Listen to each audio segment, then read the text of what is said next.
Go, Jack. You are live, episode 25. I am Jack Murphy, here with my lovely co-host, Dave Park, and our special guest today, Ron Moeller.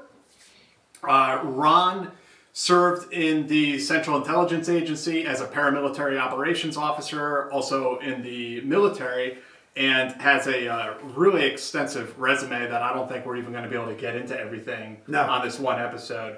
We're already kind of wargaming a little bit. We might have to do a part 2. But that said, no time like the present to get started. We're really excited to have Ron with us today. And Ron, welcome. Thank you for joining us tonight. Thank you. It's great to be here.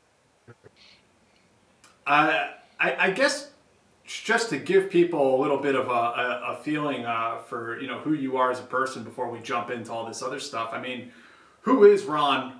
Where did you come from? Where did you grow up? What's your origin story, Ron? Oh gosh, what would Steve Martin used to say? I was born a poor black child in the South or something like that. No, I'm kidding. I'm the only son of German immigrants who immigrated after the war. Originally, they married, and had me in Chicago, Illinois. After the second grade, moved to Oregon, and grew up there in a small town just west of Portland, which is not a small town anymore. And graduated high school from there, and one step ahead of Johnny Law, joined the Air Force. Just kidding, I really was okay. And then spent 11 years, 3 months, and 2 days in the Air Force, not that I counted, and had a week of unemployment, and became a U.S. Army MICEP, which I'll explain later on in the broadcast if you'd like. And after a week of in-processing, went to the farm for 6 months of intensive training, and graduated and was certified, which is always an important distinction, and was assigned to a CONUS-based unit in support of U.S. Army Central and U.S. Central Command. They sent me to Arabic language school, which still gives me headaches. The Arabic part, not the school. And then, of course, the Defense Human Service became a fact of life. And so the Army Intelligence Program died. We all became DIA employees, and that was an abortion in itself, and in some ways still is. There's a lot of good people there, but anyways, that's a whole nother story too. Since I felt I was condemned to Devil's Island, known as the DIAC and DIA in Clarendon, Virginia, I looked around for better jobs within DIA, landed in the exercise branch, and was able to travel all around the world to all the different services, combatant commands, unified and specified commands in the time, and exercise their con plans and O plans and NEOs and all sorts of things in between. That led to an assignment through the Intel Community Assignment Program, which is basically a program from one Intel organization to another. The recruited for their nascent exercise program, which I helped to revitalize, and did the same thing for a few years. And the head of OMA at the time, when I was getting ready to rotate back to DIA, took me by the short and curlies, if you will, my stack and swivel, my neck, and took me to an office, introduced me to a gentleman known as John, and I was hired, and I became a paramilitary operations officer in Air Branch. That's so to back up for a second, Ron, and somebody's already asking, MICEP, what is that? How did you get involved in all that? MICEP stands for, you got to love the military. They have all sorts of acronyms. Military Intelligence Civilian Accepted Career Program. So it's quite a mouthful. And back in the day, this is 1987 when I applied, It was both for counterintelligence, MICEPs, civilians, as well as foreign intelligence collectors, FI or AI, depending on what generation you're from.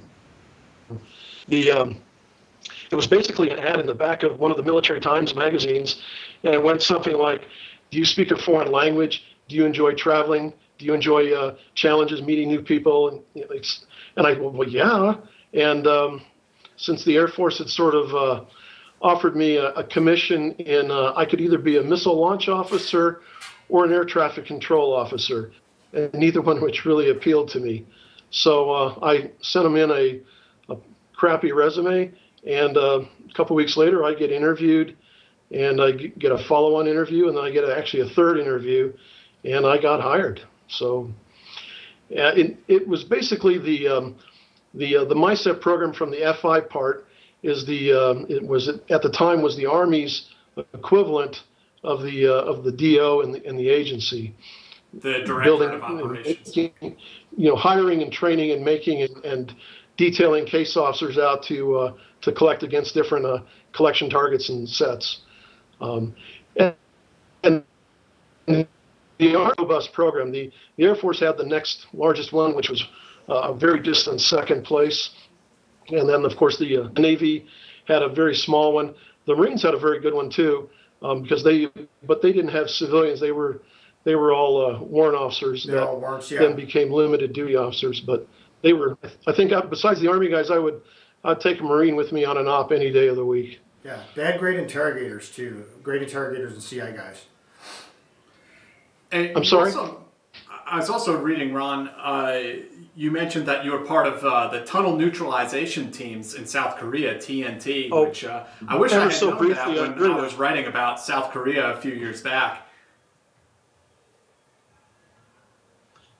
It's an interesting thing. This was, when I was in Korea in 81, 82.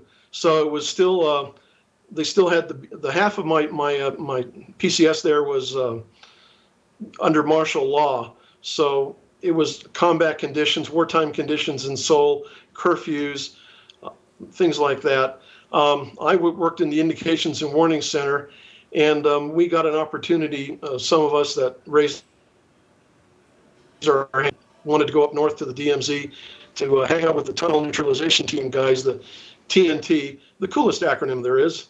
And what they would basically be doing is using seismic devices and little test holes, drill holes, where they thought they would hit North Korean tunnels, and then they would take whatever action was deemed appropriate. It was a fairly new thing at the time because they had just discovered, I think, one tunnel by accident. So this whole thing, this whole TNT was still being formed and figuring out. And they were really, they were going to petroleum engineers and people that were searching for oil, because it's a lot of the same techniques, small test explosions, the sound waves reverberating through the rock formations, and a lot of science and sonar and Doppler and things like that. But it was an exciting and very valuable thing. During my tour there, they discovered 3 more tunnels. So it was it made the threat real. And again, this is back in the bad old days. And I got to go in one of those tunnels, and I mean, so can anyone now. That 1 or 2 of them are open as like tourist attractions, and you can go down there and check them out. And I shudder to think that had they not been discovered and the North Koreans ever decided to do anything, I mean, there's one tunnel that's big enough to drive a Jeep down, if not a tank. But the one I was in, I mean, you could move columns of soldiers freely through that tunnel, quite easily. Exactly. I mean, imagine you're, in the old DMZ outposts like Olette and Collier and the other ones there, and all of a sudden a couple battalions of North Korean infantry that are hungry and mean show up behind you, and you're cut off and you're dead. So it's like I said, the threat was very real, and we were doing everything we could to neutralize it at the time. And I believe some form of this is probably still going on, because I don't think North Koreans have given up digging tunnels. I believe you're right. I don't think it's called TNT anymore. I think there's a different organization or different unit that does that now. Probably. TNT sounds too aggressive. You're right that it is a great acronym. Well, it's also been stolen by the wrestling community, I think. Sorry, that was really bad. So, did you know when you initially applied to or when you responded? Did you know it was an intelligence position? Were you just looking for a job? Like, what were you thinking at the time? Well, let's see. For MISEP, military intelligence. So I knew it was an intelligence program. I had no idea if it was an analyst program. The Air Force doesn't have a lot of human collectors, and I knew that human existed, but the Air Force never had used it a lot, at least in the assignments that I was in, and the first interview, the guy pretty much pulled back the fig leaf and said, "This is what you're going to do," and he described both the FI version and the CI version. And so he said, "Well, which one would you prefer?" And of course, being the hungry job applicant, I said, "Whichever one the Army needs me in." So, I'm sorry, I totally spoke over you there. For the viewers who aren't familiar with this area, what is FI? What is CI? What's the difference? Okay, well, CI is counterintelligence, and you basically hunt, capture, and then turn over for prosecution spies against the United States and the United States Army in this particular case. FI or field or foreign intelligence, or some people call it AI, area intelligence, is basically you're collecting against the enemy. You're going out there recruiting spies, assets, whatever phrase you want to use, practicing tradecraft, managing those assets, directing them on collection operations, writing those intel reports, and just continuing the cycle of recruitment and collection. So one you're trying to catch spies, the other you're trying to create them. Exactly. So my wife is a retired Army counterintelligence officer, so the joke is that she caught me. I was her best catch. She'll disagree, of course, but that's all right. So going through this, this is really interesting. I think a lot of people aren't aware of that. You had these military personnel going through the farm with agency personnel. Right. When I went through, it was basically, I don't want to say on life support, but it was a small class. The agency's class was approximately 30 people, and then our military operations training course, or MOTSI, was also 30 people. So there were 60 people total going through the course simultaneously. The agency's course was, I think, 1 week ahead of us, and that was only because of some of the instructors that were teaching the agency guys on 1 week had to turn around and teach the same course the next week, and the classrooms weren't big enough to accommodate all of us. And there was also that thing, like, I'm an agency guy, and I don't want to dirty myself with you military people and things like that. Right. So it was a unique introduction to that culture of the agency. The instructors were top notch. They were all either former service collectors, very, very experienced, and a lot of agency folks as well. And a lot of the lessons they taught us, life lessons, if you will, ethical lessons, have stayed with me to today. They were impeccable instructors. Right. Ethical lessons associated with the CIA? Surely you jest. Well, the one senior instructor came out, a couple little small short war stories. He told a story when he was working against the Ho Chi Minh Trail, and also as well as the tributaries of that trail that went into Thailand and elsewhere, and into Burma, I might add too. So both drug mules, and I do mean mules, real four-leggers going. He'd recruited an asset that was going to take a caravan of mules up a trail that was something that they needed to interdict and stop. So he told the guy, and I'm going to sort of talk around some of the stuff here. He told the guy that I'm going to beacon one of your saddle horns, or all of your saddle horns, in case the convoy gets separated and stuff like that, so we can track where all these things go. And the asset goes, oh, okay, got it, no problem. Well, he didn't put beacons in this; he put explosives in this. And so when that caravan was somewhere down the trail a few days later, an aircraft overhead initiated the radio signal, and mule steaks for everybody.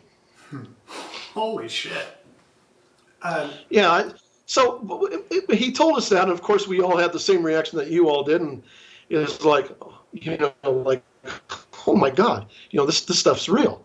And he goes, so if any of you have a problem with that, ethical, morally, otherwise, I mean, there's the door, and nobody will think the less of you, which is a total lie, because we're all not, I'm not going to be a pussy and walk out. Everybody will laugh at me, So, but it was like, okay, so this is real, no shit stuff. So we go, okay, I got it.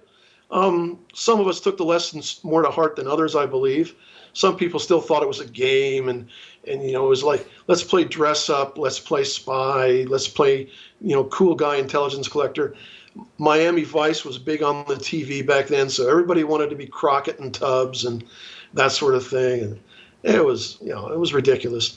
The other short story is another senior instructor who I met later on when I was at the agency, and he remembered me, which was always impressive. I always thought I was one of his problem children in school, but I guess not.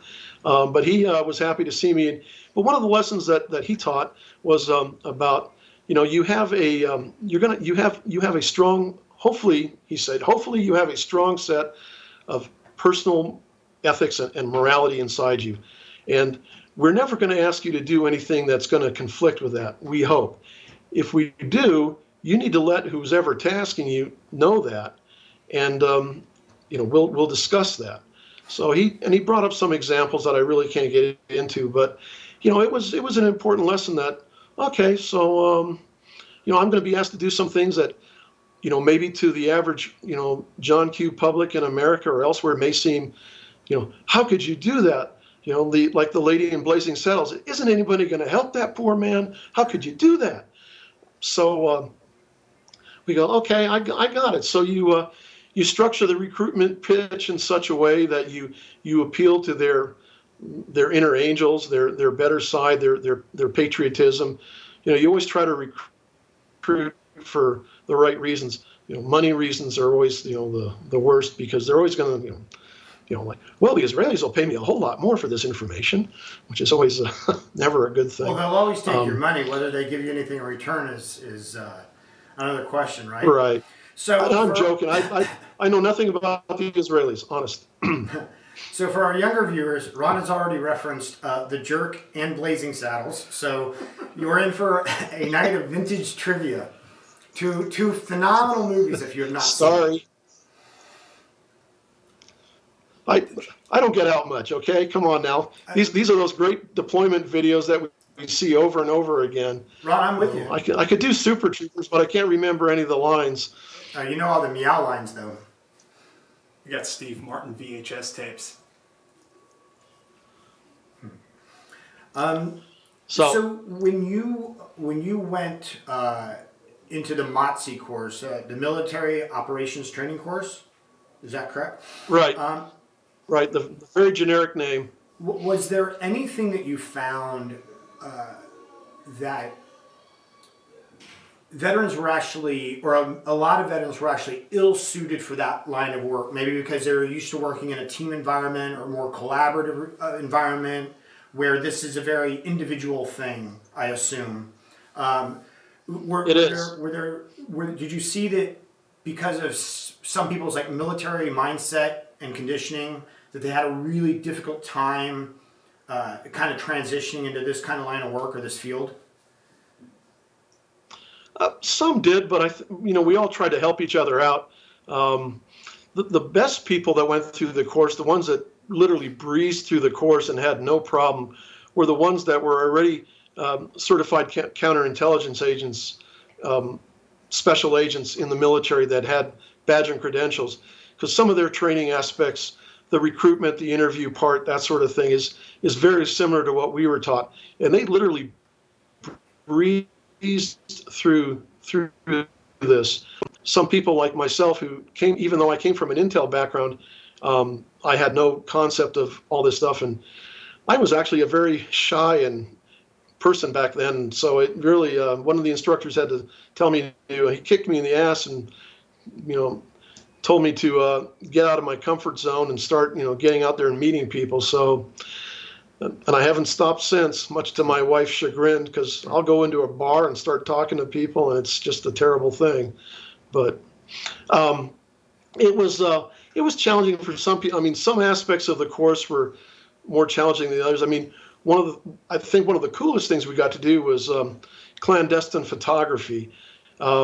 The old briefcase or the gym bag with the pinhole for the camera and things like that. And not only did we get to practice doing that on each other, which was really sort of silly, but we had to learn how to develop the film. Right. And we had to learn all the darkroom stuff and everything like that. So it's a skill that my digital photos won't allow me to use anymore. But it was, right.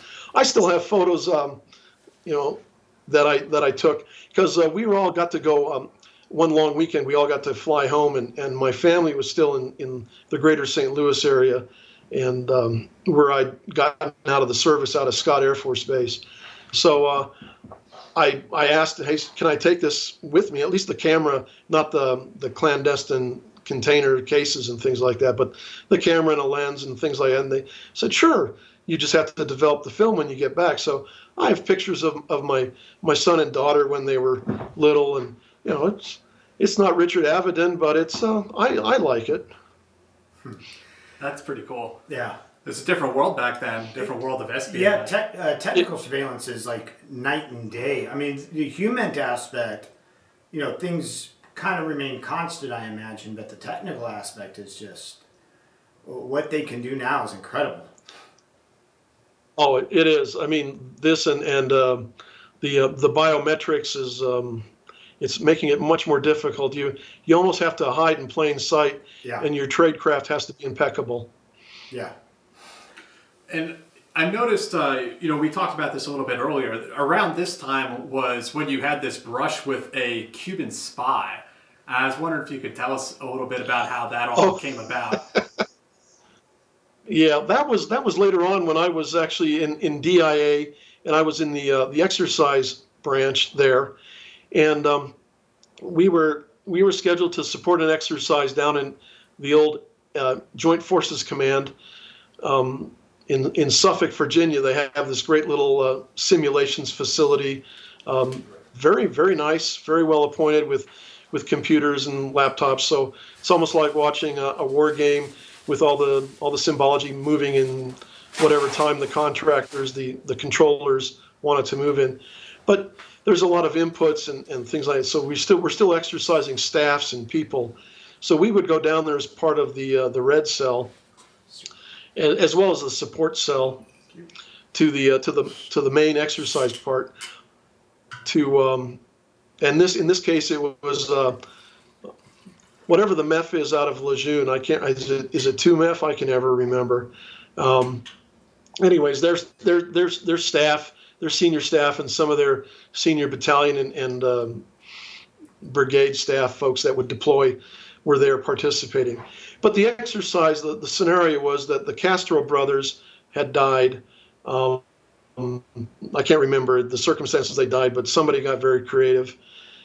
And so the United States felt compelled to land troops, in this case the Marines, onto Cuba to restore order, feed the population, pick up all the old ramblers for the museum, that sort of thing. So it was interesting. So what I had to do was I had to go out and get some people that were experts on Cuba.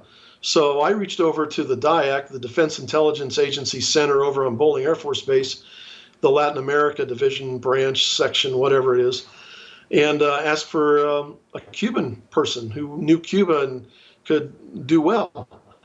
And that's how I got to meet Ana Montes. And so I gave Ana all the details. Here's your hotel. Here's what time to report. Here's where to send your clearance to. Blah blah blah. And I gave her as much as I had details on the scenario and everything like that. So we all show up down there the day ahead. We kind of meet each other, and she's very hoity-toity, stuck up, unapproachable, until the Marines showed up, the exercise audience, and she was ever so interested in all their planning and where they were going to land and how they were going to do stuff and how they were going to maneuver on the island of Cuba, and all sorts of things that a spy would want to know. So, but none of us thought anything of it. We just thought she was being a very thorough analyst and trying to learn more about. We're just really into this. Marines. I'm sorry? We're just really into Marines. Well, they were Marines. Come on, they were good people. But so anyway, fast forward a couple more years when I'm in the Office of Military Affairs now, still working exercises, getting ready to transition into the Special Operations Group. This agency-wide blast notice comes out on everybody's computer saying, "Hey, the FBI has just arrested DIA analyst Ana Montes." And of course, my heart just drops, and I'm going, "Oh shit!" If anybody knows or has worked with her or anything or had any interaction with her, here's a contact this number and here's the email address. And well, I did all that. Got interviewed by the Office of the General Counsel and some security folks. Told them in much more ad nauseum detail than I've told you all here, because it was a lot. I could remember a lot more back, because it was a lot closer to when it actually all happened. So a couple days later, I met some of these folks from the Security and Office of General Counsel. We were driven to a nondescript building in downtown D.C. between a restaurant and a clothing store somewhere off of Pennsylvania Avenue, but not the FBI. Went in through one of those doors that lead into offices, and there was another door inside that small lobby with a cipher lock. One of the other agency folks activated the cipher lock. We went in. And there's the federal police guys that you see when you normally go into courthouses and things like that. The metal detectors, the whole bit. So I'm in a real official location. So we take the elevator, after we go through all that, we take the elevator up, go to a conference room, and I meet a representative from the U.S. Attorney and the lead FBI agent on the Ana Montes case. And I get grilled for 2 or 3 hours about everything I've already told everybody numerous times, both orally and written. So, I'm not guilty of anything, but I think they wanted to really find out any more details they had about what she had collected against or about, so they could, up the charge sheet on her. After we were all done and everybody is like, we're all friends now. I'm no longer under the spotlight of interrogation. Right. I pull the FBI guy aside and I say, "Hey, is this for real? I mean, what did she do?" And he starts detailing her clandestine radio, her frequency of contacts, and that she was an ideological recruitment. She fervently believed in the Castros and the Cuban Revolution, and those are the hardest people to. They're inconsolable. They feel no remorse. Yeah. They feel like they are, they're total zealots. They're not. She didn't use ego as a motivation. She didn't use money as a motivation, or anything untoward. What she believed in was a very strong motivator. So it was. I'm glad they caught her and everything, but it was a little tense because one of the general counsel people told me, this might delay or totally cancel your agency employment. I'm going, I didn't do anything wrong. I would have done something wrong if I hadn't responded, but right. It just kind of pissed me off a little bit. How many years ago was this, roughly? this was back in this was before 9/11, but it was in 2001. So after 19 years, can we finally get the truth? You set her up because she blew you off for Marines, right? You set her up. Are you kidding? I am married to the most beautiful lady in the world. If you Google Ana Montes, you're going to have to it's her. I mean, so never mind. Don't want to pick on federal. I don't want to do prisoner shaming here. Okay. Yeah. Did that delay? Did that have any impact at all in your transfer over to? It did not.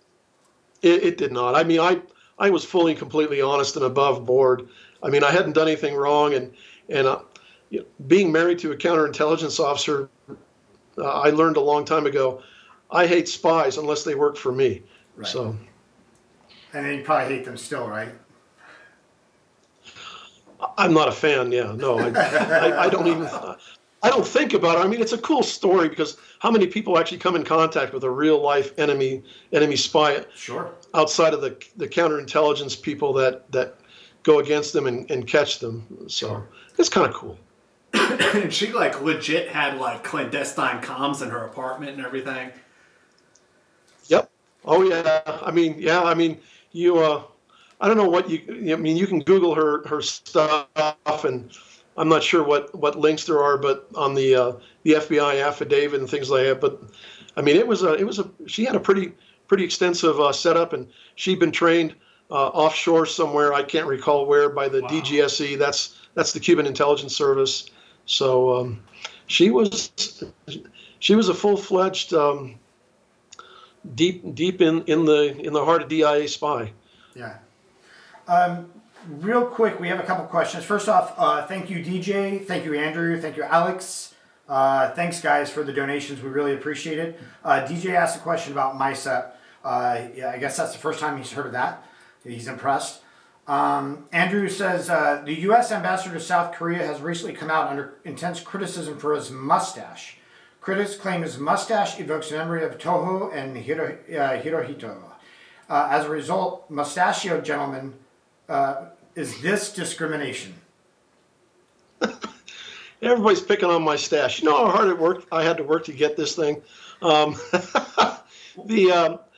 just briefly read snippets on it. I think he's a naval reservist, the U.S. person. He might be an ambassador or some foreign service guy. It's his deployment mustache. Is like, I don't think anything of it. I just it's much to do about nothing. I mean, good Lord, I had a mustache when I was assigned in Korea, and a lot of us did. So yeah. Well, it's funny because when you were talking about at the farm, during the MOTC, how everybody wanted to be Crockett and Tubbs, I thought, and you already had him beat with Magnum PI. I wish. I just didn't have the cool Rolex or the Detroit Tigers ball cap, so I'm way behind. Or the Lambo. And I'm still a fan of the original Magnum, not this new guy. Sorry, he just doesn't look like a Navy SEAL. Oh, did they reboot that? Oh, I'm sorry. Oh yeah. They rebooted everything, Dave. I'm sorry. In fact, it's on right now. Sacred. Alex asked, I don't watch it. I just know because. I'm sorry. Go ahead. Alex asked, what made you pick Air Branch over the other branches? Did you ever work with James Powell? And what is your favorite skill thing you learned at the farm? So, first question is... Oh, gosh. Did you pick Air Branch, or why did you pick Air Branch? I didn't pick Air Branch. Air Branch was picked for me. They had a shortage of air operations officers, which is what they called us with, they called the Paramilitary Operations Officer within Air Branch. I didn't pick it. They had a shortage, and because I had Air Force in my background, therefore they think I could talk airplanes, and I could talk with my hands, and I could, right. I could shoot my watch down 4 out of 5 times, that sort of thing. So it was picked for me. And no, I never got to work with James, but I really enjoyed, and I listened to his your all's podcast or webcast with him several times, and I wish I had worked with him. He would have been a great partner out there in the field somewhere. So wherever I would have gone. And I have talked to him several times since via Twitter and email and that sort of thing. And hey, James, if you're listening, thanks, man. You inspired me to reach out to Jack and Dave to do this thing. So it's all your fault if I screw up. What the middle question was, what skill or? When you went to the farm, was there any particular phase of training or any skill that you picked up that you really enjoyed, or did you have a favorite that you can talk about? Oh gosh, yeah. I mean, the favorite is evasive driving.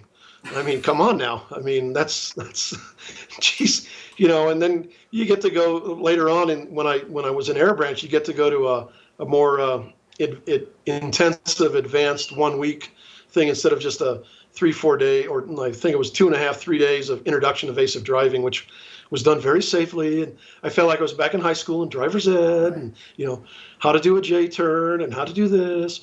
But it sort of wet your whistle, and so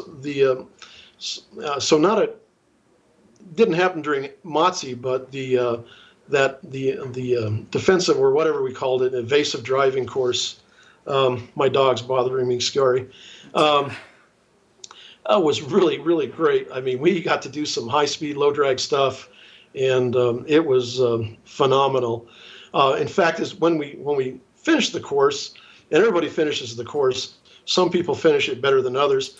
But the instructors all warned us now when you leave here, be careful, drive the speed limit, don't go over, because the Virginia State Troopers know that this course has been going on, and they know that this is the end of the course day, and they're all out there waiting for you guys to screw up. So, no high-speed driving, no evasive driving, don't do anything stupid or silly, and you put the fear of God into you, because the last thing you want to do is, get a ticket on your way back to D.C. So, but it was some great, great stuff. The quick reaction drills in a vehicle, you're driving towards a barricade.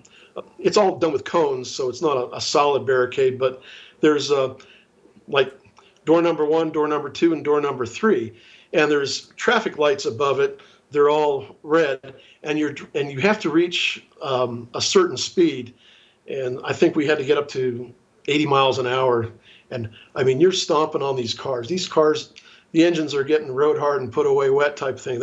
We're driving hard, and you're literally like, I don't know if I'm going to be able to, decide, if I'm getting so close, and all of a sudden, and you're scanning the lights, and you're scanning the environment. You're using all the skills they've taught you up to then. And all of a sudden, it's green over there, and whoo! And of course, you have to keep it under control and do it smooth. And they've taught you how to don't look short, look long, look where you want to be, and things like that. And it's actually helped me a few times out in the world, driving both overseas and here in the States. Is there's traffic accidents, the Beltway, freeway driving, go to the empty space, look where you want to be. Don't fixate on the whatever's the bad thing that's happening in front of you. Get around it, get away from it, get off the X, and all those sorts of things. So Ron, tell us a little bit more about your recruitment into the agency, because you were telling me that it was an old salt, a former blue light guy, who was pretty instrumental in bringing you into the fold. Oh, I owe Tim so much. Well, I was already in the agency. I had a blue badge. I had the access to the computer. For all intents and purposes, I was a detailee, but I didn't have the brown badge like detailees would normally have, because I was part of this ICAP, this Intel Community Assignment Program in the Office of Military Affairs. So I was already there. So I made the decision the first day I got there that I was never going back to DIA, because this is where I always wanted to be, and this is where I needed to be. So I started shopping myself around after about a year, kind of getting the lay of the land, figuring out what was up. Now, again, this is the late 90s, so the Balkans is going on, and so I, put on my Sunday best, and I go down to the Balkans Division Office Group, whatever they're called that week, and present myself and talk to some people, and I kind of get, yeah, you sound qualified, but we didn't grow you from an infant. We really don't want to bring you in and halfway through. Sort of like coming in. I've heard tales, people going into the Ranger Regiment. You have to go in as a young PV. They don't like imports. Yeah. Two or Like one, because if you come in any later, I technically you've learned all those bad habits out in the real infantry. An import is So somebody anyways, who comes so I in don't a wanna leadership position, not somebody who's been somewhere else. So it was a little disheartening because because the Balkans was hot and heavy, and they were always sending out internal notices for volunteers and people to transfer in to implement their efforts. And so I was pretty disheartened when they turned me down cold. I went to a couple other offices, and I got don't call us, we'll call you. Thank you. I hadn't even thought of SOG. I can't be one of those guys. Gosh, they're just too cool for school. They're like the football team. They were the cool Royal Robbins 511s, and but what is SOG for never some of the people who are listening? Like that like when you see these guys, there's like a ball of pure white behind their heads. So you're like in awe. Well, they'd like to think so, but that's only because the Air Branch carried the light fixtures out there for them. So not a big deal. But so towards, I think it was I was in the last year of my 3-year detailed assignment, and it was early '01, and Tim calls me into his office and says, "Hey, you're not going back." I go, "Thank you, I don't want to go back." He says, "So what are you doing about it?" And I tell him my tale of woe, and he goes, "Oh, all right, give me a few days." A few days pass. He comes out to my little cubicle and says, "Come with me." And if you ever meet Tim, or if you ever talk to any of the guys that used to work with him in Blue Light when he was an SF guy, Tim is the quintessential surfer dude, calm, cool. You'd never think he was a high-speed, low-drag action guy. This guy is like, it's amazing. And he's also one heck of a halo jumper, parachutist, free fall guy, whatever phrase he wants to call himself. So will you leave me? My dog's bothering the heck out of me here. So Tim takes me from the 5th floor down to the 3rd floor of the tower we're in there in the agency headquarters, and he brings me into the office and introduces me to John, and John's the head of Special Operations Group, and he says, "John, this is the guy I was telling you about. You need to hire him." John gives me the one up, one down look, and he's got, I guess, part of my file or whatever, my resume, my record, and he says, "Great, all right, your details up on this date. You can, we'll hire you you'll come work for us the next Monday." So that was my very difficult recruitment into the agency. But I still got, as James described, I still got the thick envelope at home to fill out all the same paperwork I just filled out before for my detail. So it was kind of, it was a little upsetting because don't you guys talk to each other? For people listening to this who think this is all like black magic, what is Special Operations Group and Air Branch, the department you were specifically recruited into? Okay, well, Special Operations Group is the paramilitary arm of the agency, and the agency has certain authorities. Sometimes I want to say privileges, because I know JSOC continually tries to peel some of those off of them and assume those for themselves. Who's working for who here? But I'm like, that's all politics. I'm not gonna. And the main thing is the agency's charged with covert action in support of presidential findings and foreign policy objectives. So the SOG guys, and also there's a couple other groups that do non in your face sort of stuff. I guess, media sort of things. But I can't really talk about that. But SOG does they go out and do the covert actions. And when I say covert actions, I'm not talking about, kayaking up to, the docks in Dieppe or something like that and doing the blowing up German freighters or something silly like that, or doing Rambo and throwing, C4 charges into the engines of Soviet fighters. I'm talking about there's a resistance group out, some third world country that's fighting against at the time, a Soviet bloc or Soviet sponsored government or insurgency. And the agency guys go out there because they have the deniability, and they have a little bit more free reign. They're not constrained by Title 10, the UCMJ, which is, again, not to say that we break the law, but we have our rules and regulations are just give us a little wider latitude. So we're out there doing that. And it shouldn't come to any surprise to anybody that it was the agency guys that sent the very first team into Afghanistan after 9/11. And so because of, again, our authorities and also our agility to act very quickly, the agency operates on a very, very light footprint. We try not to we don't have to operate the entire U.S. Army Materiel Command to deploy one soldier forward. We can make a decision and deploy a team forward and make it happen and without a lot of muss or fuss. So, and Ron, correct me if I'm wrong, but it's also a pretty short chain of command in the sense. Again, and correct me if I'm wrong here. After 9/11, it would have gone from the president to the head of the Directorate of Operations, or NCS, then to the paramilitary guys who are actually sending the personnel.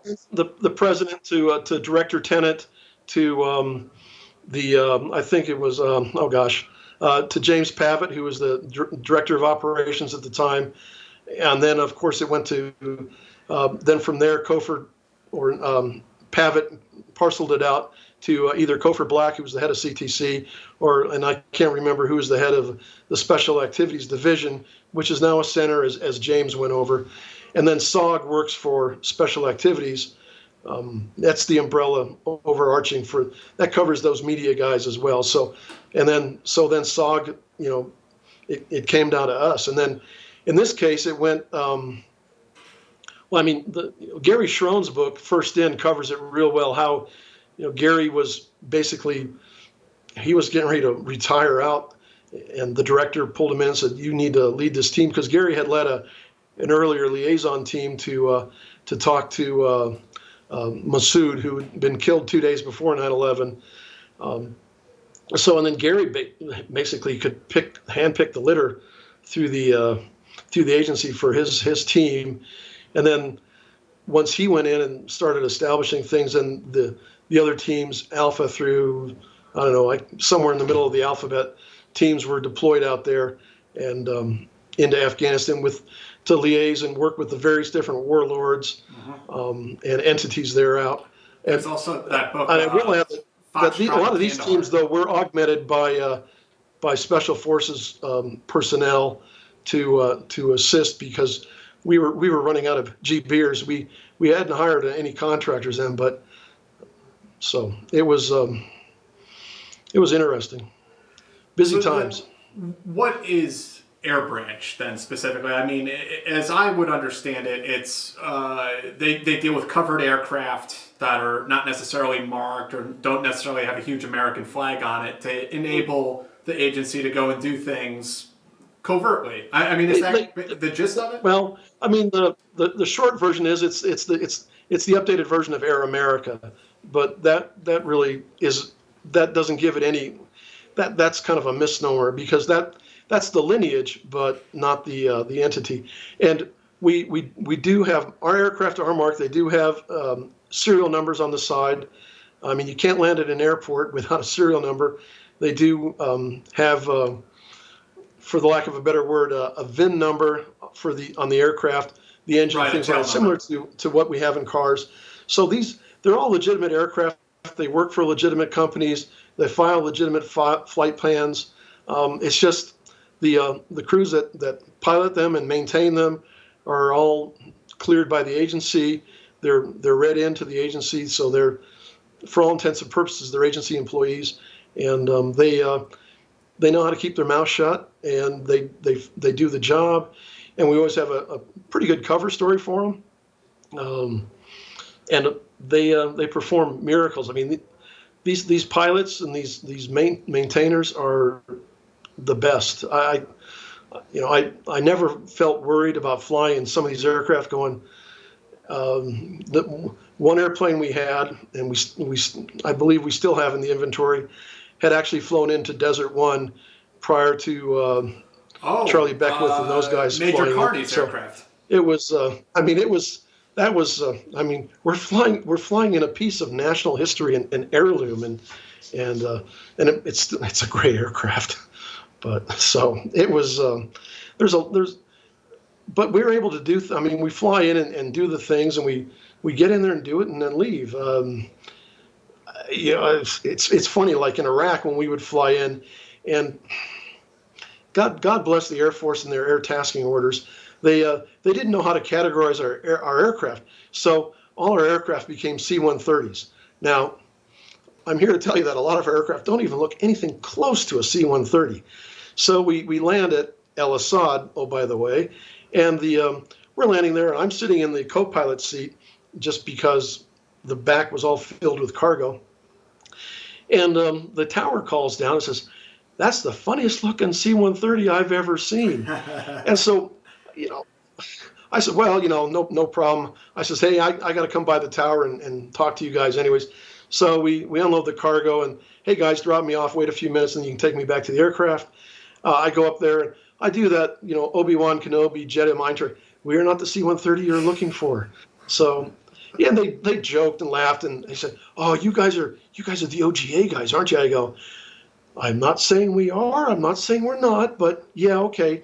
Just let it go. Don't worry about it. And do you need anything? Because I can get you stuff." And so I think the next trip we brought like I mentioned to you in our earlier conversation, I brought the ODA that we were supporting a case of Crown Royal that we had liberated from the duty-free shop at the closed Baghdad International Airport, and a couple sleeves of Copenhagen for the guys. And even though the one guy goes, "Well, I don't dip," I go, "Well, dude, it's good trade bait. I mean, just, gift horse in the mouth. What?"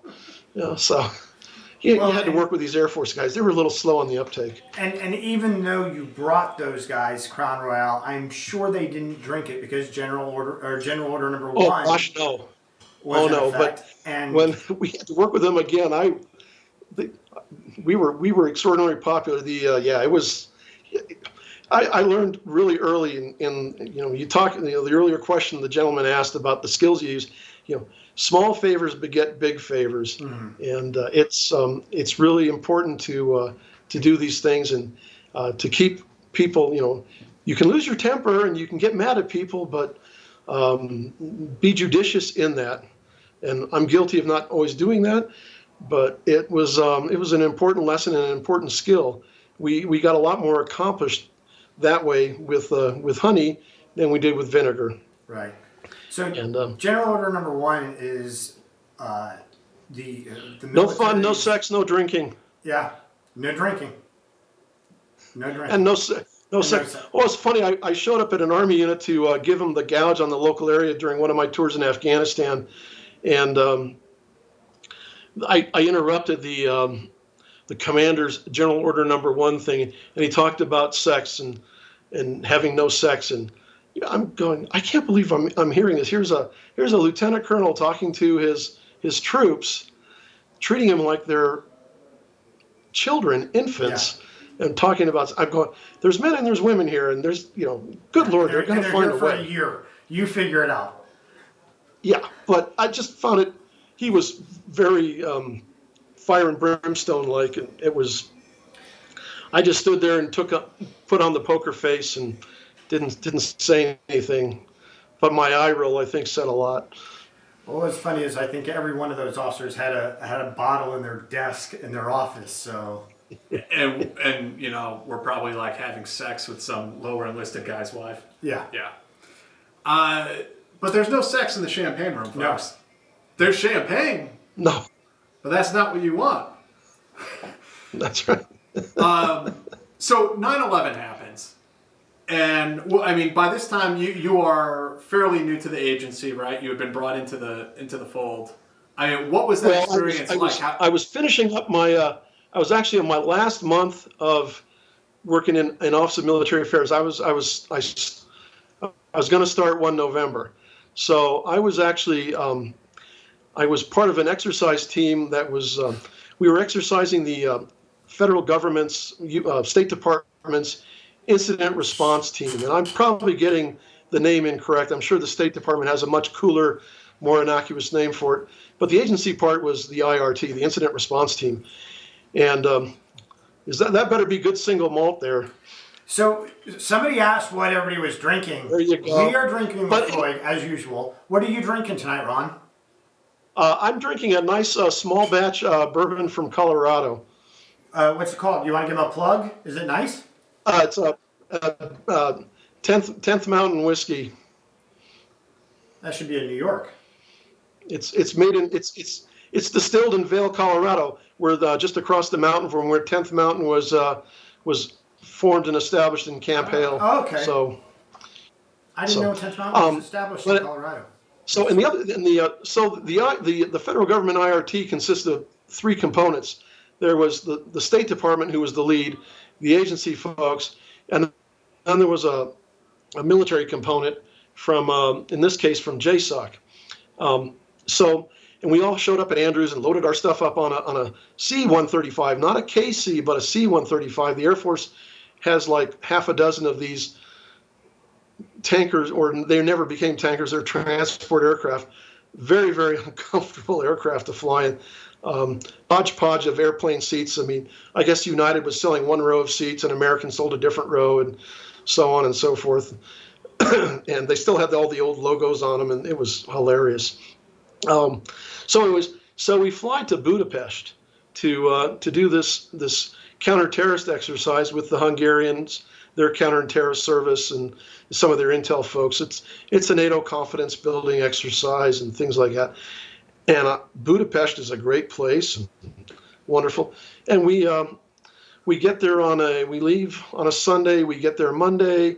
We liaise with the station and the country team. The country team being the ambassador and the regional affairs officer, not affairs because I know that's another word for OGA, but the regional security officer, things like that. The different entities, we need to make sure everything is smooth sailing as Americans working with the Hungarians. And so that's Monday the 10th. So it's Tuesday the 11th, and it's normal day for us.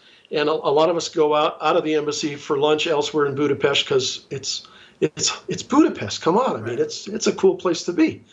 So we bebop on back to the embassy after not a very long lunch, but a healthy lunch, maybe an hour and a half. And there's a whole lot more security around the embassy now, Hungarians. Security forces, and of course we always carry our diplomatic passports with us. So we get in and come back in, and CNN is blaring on all the TVs, showing the one tower in the World Trade Center, and we get there just in time to see the second tower hit, and things like that. It was, we're all, what do you say, right? Yeah. It was. So I kind of just misspoke. The ambassador actually had not showed up yet. The ambassador was a new ambassador who had just been confirmed by the Senate. She was the sister of the lady that Susan Komen Breast Foundation, the running thing, breast awareness, cancer awareness stuff. She hadn't arrived. She was stuck either in D.C. or JFK or someplace like that. So the chargé was there, and the chargé was melting down. I don't know what to do. The chief of station, I don't know what to do. Everybody else in the embassy, I don't know what to do. And most of the people on the IRT, I don't know what to do. So Scotty Miller, lieutenant colonel at the time, now 4-star general in charge of Afghanistan, comes up to me, and we'd worked together a couple times in the past in exercises when he was down at Special Operations Command, Central Command down at MacDill Air Force Base, Tampa. He says, "Ron, you're gonna need to give the brief." I says, "What brief?" He says, "You're gonna need to tell everybody what's going on and how this happened and what all." And I says, "Well, to who?" He says, "To everybody, not just us, but the embassy staff as well." I go, "You gotta be shitting me, dude. How do I know any? I don't know more than what's going on the TV." He goes, "Oh, I got confidence in you." I go, "Great. I can see why you made 4 stars." Bullshit, right? So, anyway, on the team, in addition to us and the State Department, there was also a couple FBI guys as well, and they were on the phone back to their headquarters. Some of the agency guys were in the back to our headquarters. State Department guys back to their head, and of course, they're relaying every single rumor that was coming through. There's bombs on the mall. The White House has been attacked. And of course, the conversations got ended quickly because all these people were getting evacuated, because I can only imagine what it was like in D.C., panic and mayhem and everything else. So we got as much as we could. We knew about all the final endpoints of all 4 aircraft. I took an old TPC, a tactical pilot's chart, because I needed something to write on and talk to. So I flipped it on the back, and it's all white. So it was my tactically expedient briefing slide in lieu of making up a fancy ambassador-approved PowerPoint. And I just magic markered some basic bullet points on there about what we knew, what we didn't know, who we suspected did it, and everything like that. So hardest briefing I've ever had to give in 38 years in the intelligence career, and never hope to give one like that ever again. So our C-135, which had dropped us off in Budapest, had flown back up to Ramstein and was just hanging out in Ramstein. Well, they were ready to fly us back, but the airspace, of course, was closed, right. So we couldn't do anything. So we ended up spending several days in Budapest just hanging out. Show up in the morning at the embassy saying, "Hi, I'm still alive. I haven't been rolled yet by the Roma hookers or the panhandlers or anything like that." What? It's true. They're everywhere. They were nice people. Actually, we got a lot of free drinks and a lot of free meals because a lot of Hungarians felt sorry for us. So, but we didn't take advantage of it, of course. But it was still very nice of the Hungarian people to do that. When we left, the C-135 came, picked us all up, except for the JSOC guys. They'd all redeployed down to Tazar, which is a large Hungarian military installation in south-central Hungary. And because they were thinking they were going to forward deploy, so they sort of missed the bus, and I guess they got picked up by a military aircraft later on. But we were flying back, and the air routing, if you've ever flown transatlantic, you go up the Great Circle kind of route. You go up around up Iceland and then down the coast of Greenland and Newfoundland and along the New England coast.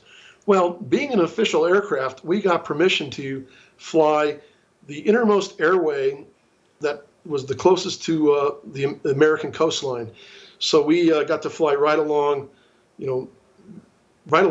basically Long Island was on one side and Manhattan was on the other side. So as we were approaching Manhattan and we were getting buzzed by the F-15s and the 16s that were flying around,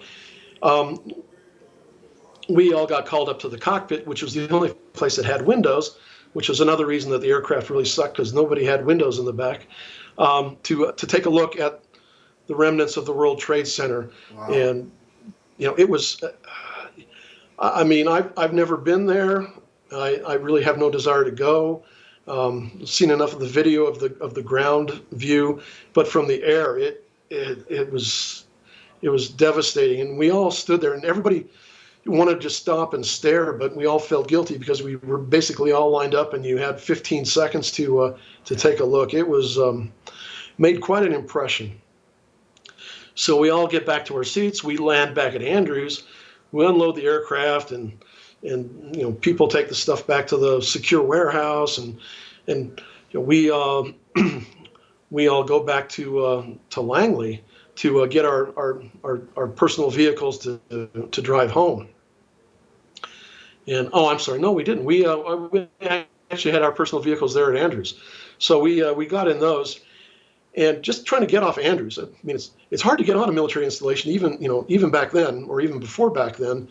But just getting off the installation was difficult. And I immediately got the sense, as soon as I got off the airbase, that the country I had left a week before had irrevocably changed to something I still can't really define, but it was definitely different. You just felt it. Yeah. Everybody was very tense, focused, whatever. Small personal aside on this whole long-winded tale. So I get home, and my wife wasn't home when I arrived. She was out shopping, and my kids were home. At the time I had a daughter who had graduated high school, and she was trying to find herself working odd jobs here and there, working at the mall, Aeropostale, folding clothes, selling clothes, and my son who was in high school. And they were extraordinarily happy to see me. Come to find out, because they didn't know if I was dead or alive. Because the Pentagon, where the Pentagon got struck, was where my cover office was for, and I never had told them that I had moved from OMA or I was moving from OMA to Air Branch and things like that. In fact, they didn't even know that I had moved to Langley. They still thought I worked in the Pentagon for the DIA exercise people, which was under the J2 rubric. So they thought I'd been killed in the Pentagon. Mm-hmm. Oh. And yeah, so that was I got a lot of hate thrown at me, a lot of happy hate. Sure. So I had to sit them down and tell them who their daddy was, yeah, where their daddy worked, where he was going to work, and how important it was for them. This wasn't one of those little high school girlfriend boyfriend secrets. This was no shit, real life. There's people out there that want to hurt you, and people that won't understand. So this is a secret you need to take to your grave. And the only person that you can reveal the secret to is somebody that you tell me, and then I'll reveal it to him if I feel that, because it's my secret to be revealed, not yours. And they've adhered to that ever since. So it was really it's important. I mean, you know, they always talk about in the farm and elsewhere, reading in your family and your immediate family and stuff like that. It was, and it's a value judgment that everybody has to make. That's one of those other life lessons that I learned in the first week at MOTSE, is how do you, I mean, my wife always knew, because heck, she helped me fill out the paperwork. So, because I don't remember where she was born, shoot. But anyway, so it was that was pretty important. The one thing is that while we were stuck in Budapest, the State Department guy finally got a telephone line, a commercial telephone line, to his family back in Prince William County, down there south of D.C. And we'd all given him our home phone numbers. So he said, "Hi, I'm good. Here, write down all these phone numbers and call these people and let them know that they're, whoever, husband, wife, father, mother is okay." So my kids told me later, said, so we get this phone call from some strange lady who says, "Hi, you don't know me, but your dad's working with my husband. They're overseas and he's fine." And they thought it was a prank. So they had no idea. So they were like, "Shut up, bitch! You don't know my dad, clam."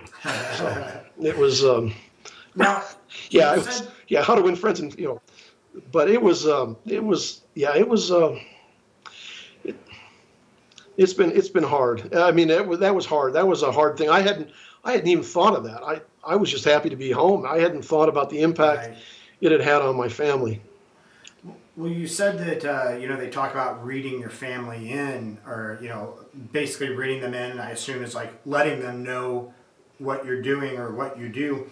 I thought that, like in the movies, if you tell somebody that you're in the agency, they kill you, right? That's not how that works.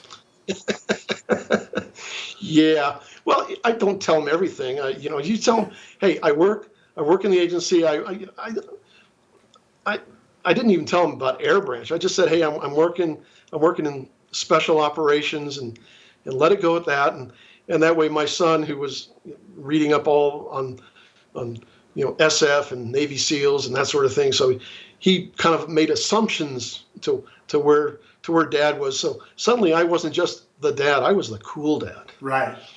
Right. So Let's. We got a couple more questions, real quick. Well, Andrew asked, "Aren't ideological recruits the Cuban targets of preference?" Actually, ideological recruits are anybody's targets of preference. Like they're the best, because again, they're not. You don't have to. You don't. They're not. You don't have to worry about them being double agents. You don't have to worry about it being for money or whatever. Would you? I mean, would you agree with that, or am I kind of going off the rails here? no, I agree. Well, to be honest, I didn't hear the entire thing. I didn't hear the first part you cut out, so I heard the last part. That ideological recruits. He said, "Aren't ideological recruits the Cubans' target of preference?"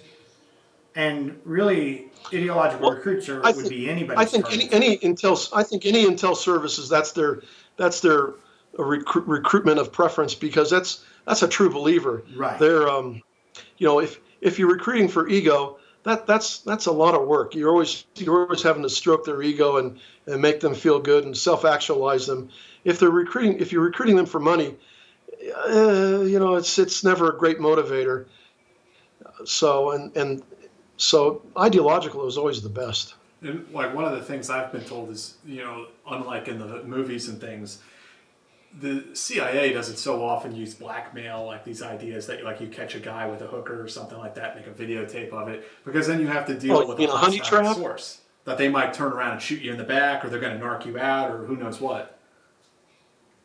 Well, we try not to do that because we want people to volunteer to work for us. We don't want to coerce people, because coerced assets are also the worst, because the first chance they get, they're going to run to their host counterintelligence service and turn you over, or they're going to be turned back to you as a double agent, and you're going to get fed a lot of crap. Right. So I mean, there's history of that, of the East Germans and the Soviets doing that during the height of the Cold War, and so we were getting all sorts of great recruitments, low-level recruitments, but recruitments nevertheless. And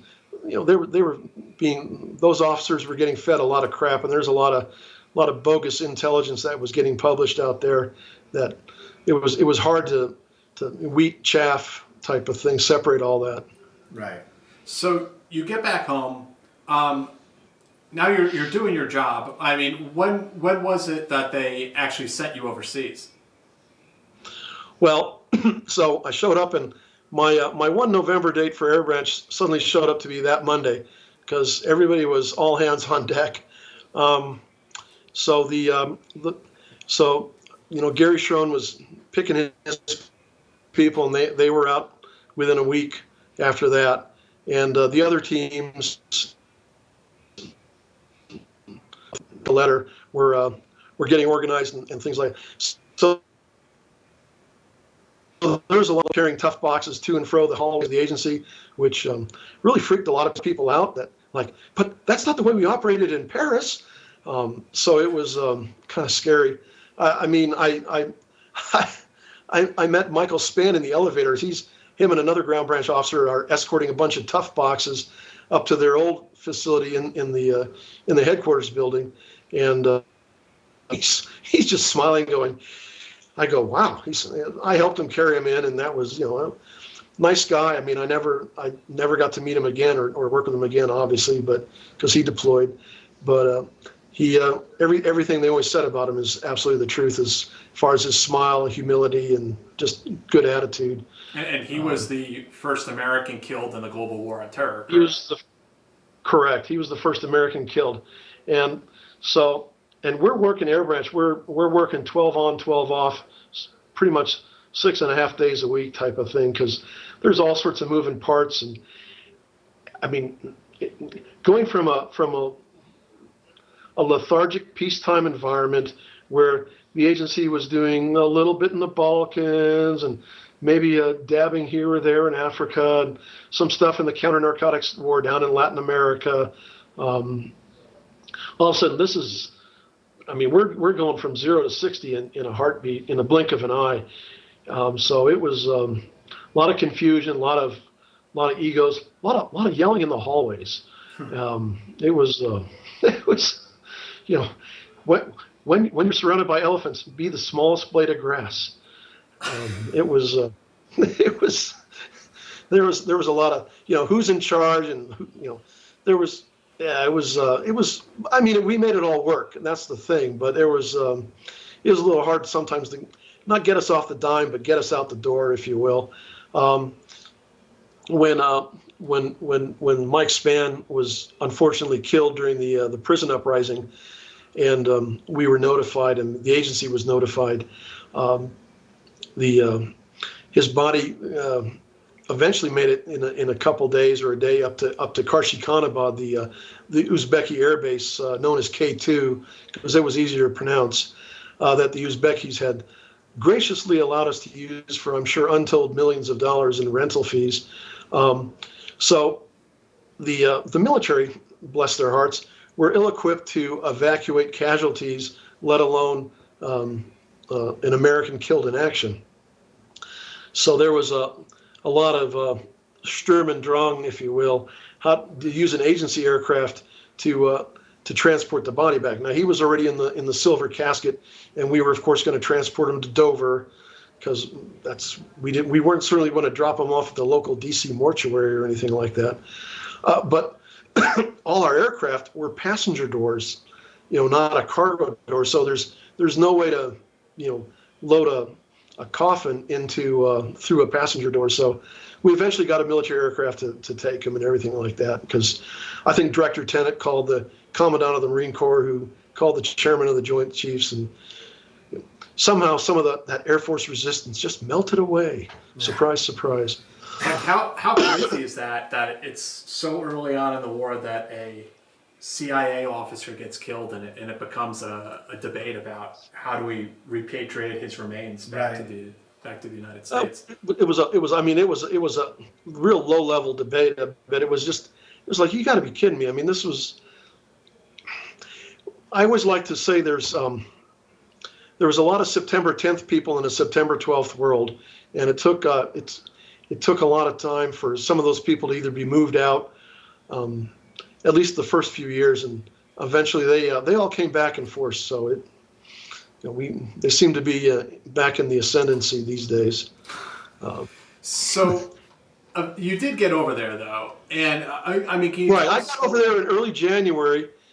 Flew into Tashkent via lovely Uzbeki Air, which was they actually flew Boeings, but it was still a white knuckle experience. And airplane food is never good food anyways, commercial airplane food. In this case, it was local Uzbeki delicacy food. Oh yeah. So thank God for power bars. It was, because it's a long flight. But anyway, so we get to Tashkent. We sit around for 2-3 days, trying to get all our stuff packed in the right kind of ways, and get deployed. And Kabul's trying to figure out where they're going to put everybody. The agency offices there, the station. We get into Kabul, and it was interesting. I mean, I remember in the Air Force looking at overhead photography of Kabul during the Soviet invasion and then the subsequent war, and but here I am now. Instead of looking at it from eye in the sky, I'm looking at it at the ground view. And as we're driving from the airfield from the airport to the station, it was like I felt like I was driving through Stalingrad. The utter destruction everywhere, but still tons of Afghans running around. I mean, trying to figure out which way is up. a couple little things, get etched in your mind. The mandatory Kabul traffic cop, with his little, waving the traffic, because there's a couple traffic circles between the airport and where the station is. And he's directing traffic and trying to, I don't know, I guess he had nothing else to do. So not that nobody was paying any attention to him, but his traffic baton, you would think it would be something orange or bright that you could see. I guess he misplaced that. So he just picked up his RPG rocket and was using that to direct traffic. That was, I was like, wow, that's great. At least he's not doing it with the launcher. And then as we're driving along further, we pass a little one-axle cart pulled by an emaciated horse or mule or I'm not sure, but two things stood out from that. The animal, this old weazened guy who probably was 30 years old, because Afghans always age extraordinarily quickly because it's such a harsh environment. Yeah. But he's just beating the hindquarters of this animal, like to move fast. And the animal has this real hangdog look, and that one eye, from the side of the animal. I think he's looking at me. He says, "Dude, shoot me, please. Get me, kill me now. Put me out of my misery." I'm like, yeah, no. But the other interesting thing was the wood, the firewood for heating and cooking he was carrying was really, it wasn't firewood like you and I would see, cut into nice, cords of 18 inches long or, chopped wood. It was this real gnarly curved wood. It was the roots from the trees, because all the trees had been cut down years before. Well, and they were having to dig up the roots because the Soviets had defoliated a lot. Yeah, and the Soviets things defoliated like that whole area. So so like all the vegetation is dead. Oh yeah, around coast. You look at some of the old paintings from when the British fought the Afghans back in the late 1800s, early 1900s. The British troops are gallantly charging up the wooded hillside, a thickly wooded hillside, and there the Afghans are hiding behind the trees and the shrubbery, shooting with their rifles. And all that stuff is now bare. It looks like... It used to be lush. Afghanistan was lush. When I was there, they call it the Kaust Bowl. And it looks like the fucking surface of the moon. Yeah, that's the Soviets. Really? Yeah. It's like Agent Orange. Exactly. Yeah, it's exactly I didn't know that. Oh, yeah. Yeah, it really is, yeah. And it's amazing how many, even when I was back there, my final tour in 2012, as we're flying into Salerno, when it wasn't flooded after a rainstorm, I'm sitting with the J2, and of course he's Mr. Really, actually he's a good guy. It's General Nakasone, who's now the head of NSA. We're sitting there chatting about this and that, but he's acting like, well, this, that, and I said, and he's looking, wow, that really is, as you said, Jack, the surface of the moon. Yeah. I go, you realize, of course, and I give him the quick 2-second headphone tutorial history on it, and he just kind of looks at me and goes, "You're kidding." I go, "No." When we got back to Kabul that evening, we looked it up, and he goes, "Damn." I says, "Oh yeah, this country's been through hell and back 100%. twice." So. Yeah. I'm not keeping up with Jack here. But anyway, so we got to station, and we billeting was pick a spot in the hallway. So it's like being in the bus depot, working your way around the derelicts, things like that. The MREs were the food of the day, because every time we tried the local Afghan cuisine, especially the bread, which looked really appetizing, but was the way they made it, there was all sorts of little rocks inside of it, so we were always chipping teeth and breaking fillings and that sort of thing. So I lived on a diet of jalapeno cheese, crackers, and Skittles. Good stuff. And instant coffee. But we had a limited comm pipeline back to headquarters and back to a couple of the more important regional entities that we needed to talk to, like Tashkent Station, which was our, if you will, our support station for our effort. Everything flew into Tashkent and then down south. And then the CAOC, the Combined Air Operations Center at Prince Sultan Air Base in Saudi Arabia, which is now has been moved to El Udeid Air Base in Qatar, I guess. I don't know, someplace. Yeah.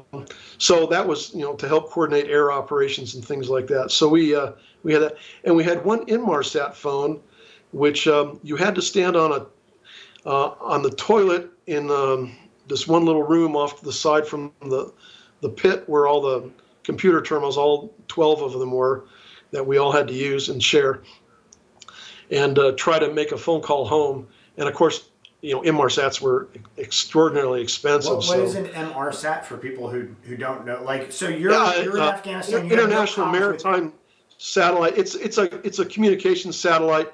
It's I mean, now they're the cool phones with the fancy donkey dick antenna. Can I say that on? I guess. Well, I just did. Donkey dick. So, anyways, there you go. Woohoo! Penis, That's the bourbon talking.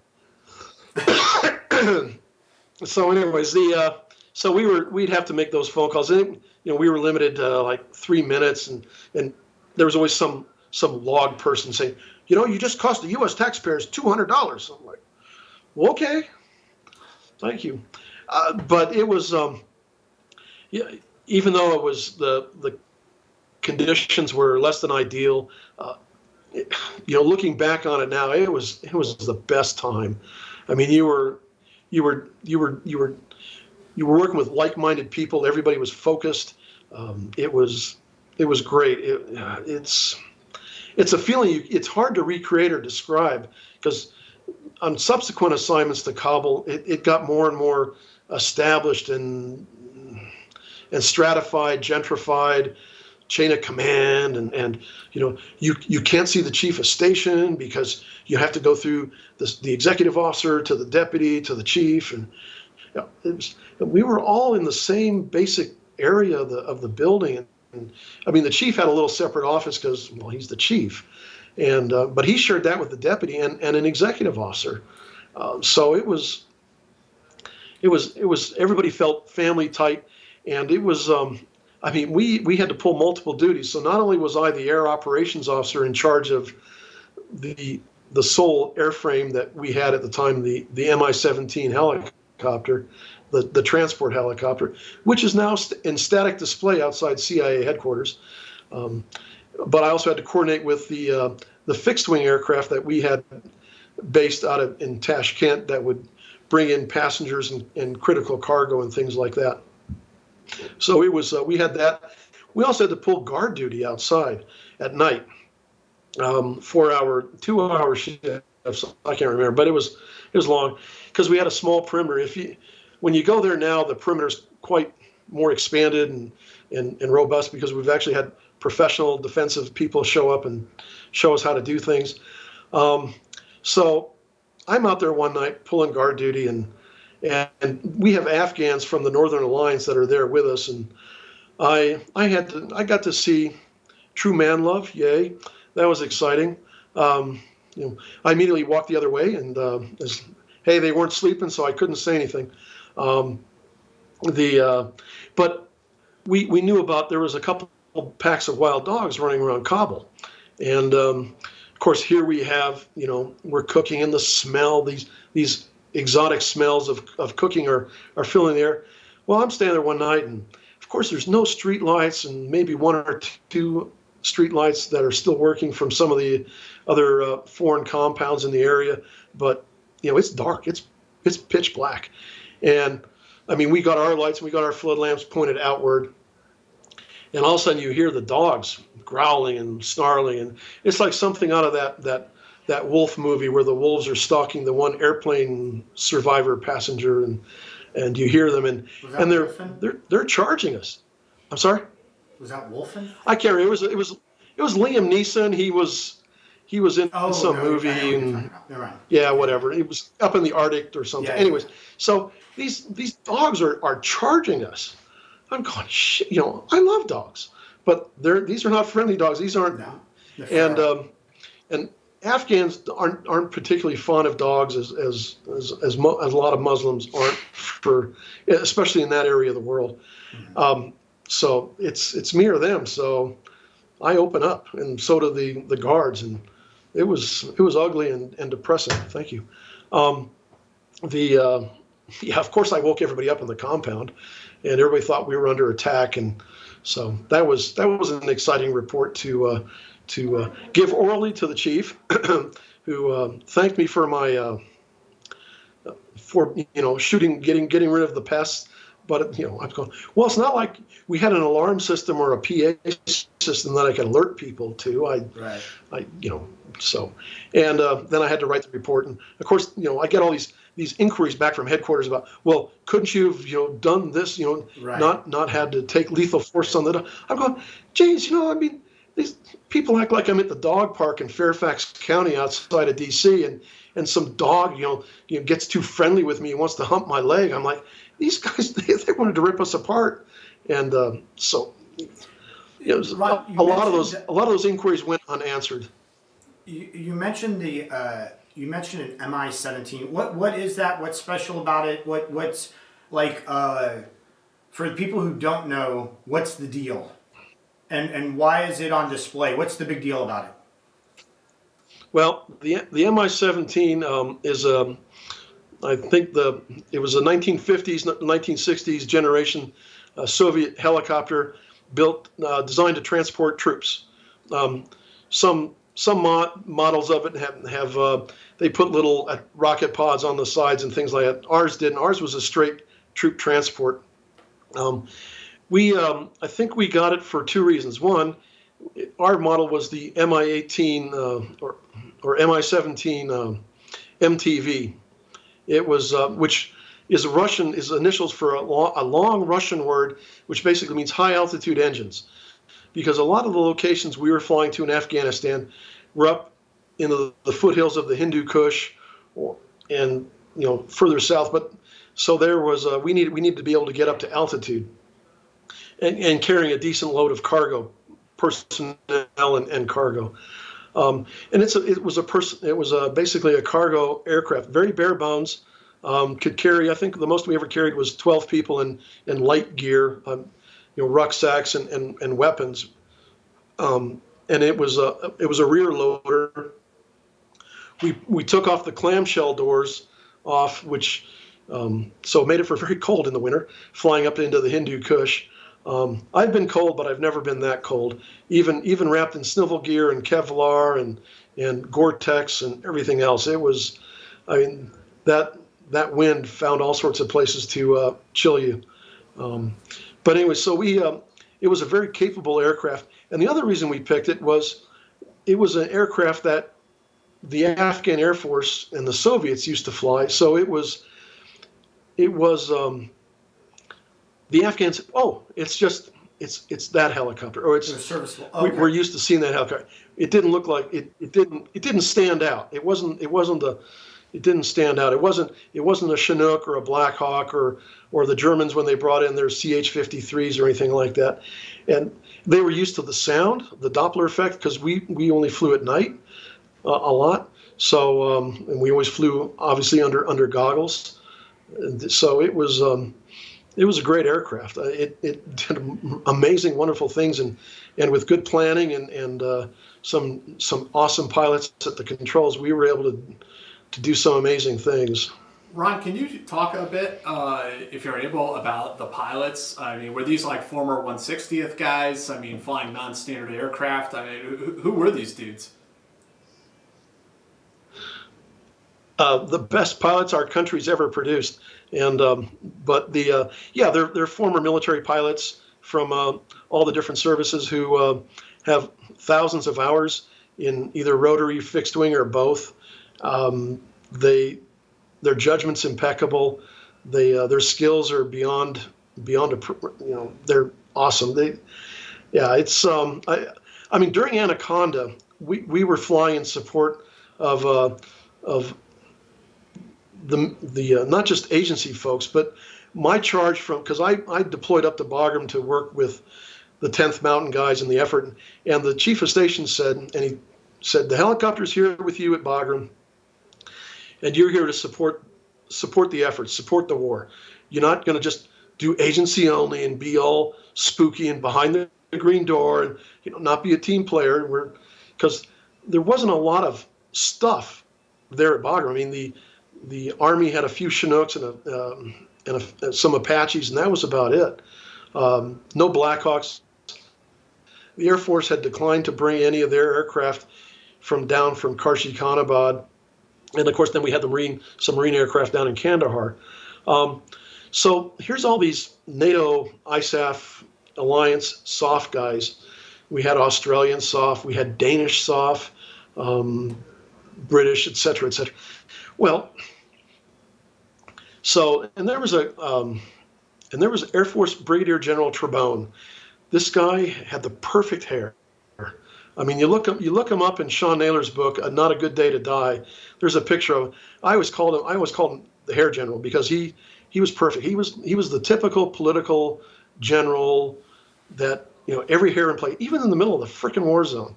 But anyways, he comes up to me one day and starts chewing my ass. Well, I am nowhere in his chain of command, and I don't have to put up with crap from him, but I listen to him. He says, I will immediately stop supporting the military missions, and I will only do CIA missions because that's not my purview. And I go, yeah, okay. Well, the guys come up to me. For example, this SOF team comes up to me this afternoon and says, hey, can you fly us tonight to this location?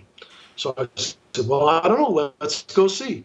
I get together with my pilot in charge and actually the whole air crew, the other pilot and the mechanic, the flight mech, and we sit down. We go, yeah, we can do it. We can fly this route.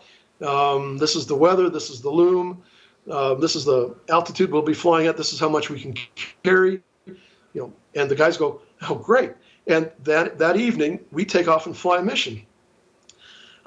So after the general comes by and does this, I go up to one of the military guys and said, hey, so what's the deal with this? I mean, I thought we were all Americans fighting the common enemy down on the whale there and doing this. He goes, well, they have a form they have to fill out when they want to fly with Army aviation. And it takes a couple days to approve it. I go, oh, so it's really time responsive. Got it. No problem. I'm all over it. So I didn't change a thing. And General Gary Harrell, who was an old SF guy who'd been detailed to the agency, and then he showed up to provide a little adult leadership to the overall Army effort. I think he took Trebone aside and told him to sit down, shut up, and color. So it was much to do about nothing. But I think that you were probably making them look bad because the Air Force leadership throughout most of Afghanistan was very risk adverse. They were not going to lose. And a lot of that came out in Anaconda, even beforehand. Yeah. They were not. They would rather lose troops on the ground than risk a bird of any type, helicopter or airplane. They did not even want to. So I'm talking with some of the medical evacuation guys before Anaconda kicks off, and I said, hey guys, this is who I am. These are the resources I got. I got a couple of fixed wings, and I got this rotary thing. What do you need? The surgeon guys, they're very, very concerned about aeromedical evacuation. They're going to do the first level care right there at Bagram, and then they got to transfer them up to K2 where they have the more expansive medical facilities, and then onwards to launch duel. The Air Force will not send a C-130, base a C-130 here, configured for aeromedical evacuation, because they don't want to keep it here overnight because, they're afraid there's going to be Viet Cong sappers coming through the wire. It was really, I said, not a problem. I get on the horn. I'm simplifying a little bit here, but I get on the horn, call my guys up, my fixed wing guys up in Tashkent, say, hey, file a flight plan, get your ass down to Bagram, and I got billeting for you. Be prepared for field conditions, which was a misnomer. It was rougher than field conditions, but it was still fun. You're going to park here, and this is what you're going to do. So they took out a bunch of the passenger seats, and they configured it so they could carry litters and things like that. And so we were there in support of that to do that, and we did. And so it's like we got a lot of thanks. It was like you were trying to fill the gaps. Well, fill the gaps, but do the right thing. It's like, Right. to me, it was, we're all Americans, and I never understood the problems with, that there was, I knew what the threats were outside the wire, and they were minimal, they were manageable, they were, I took them into account, and I didn't, of course, make this decision all on my own. I'm not that stupid. I coordinated this with the chief of station.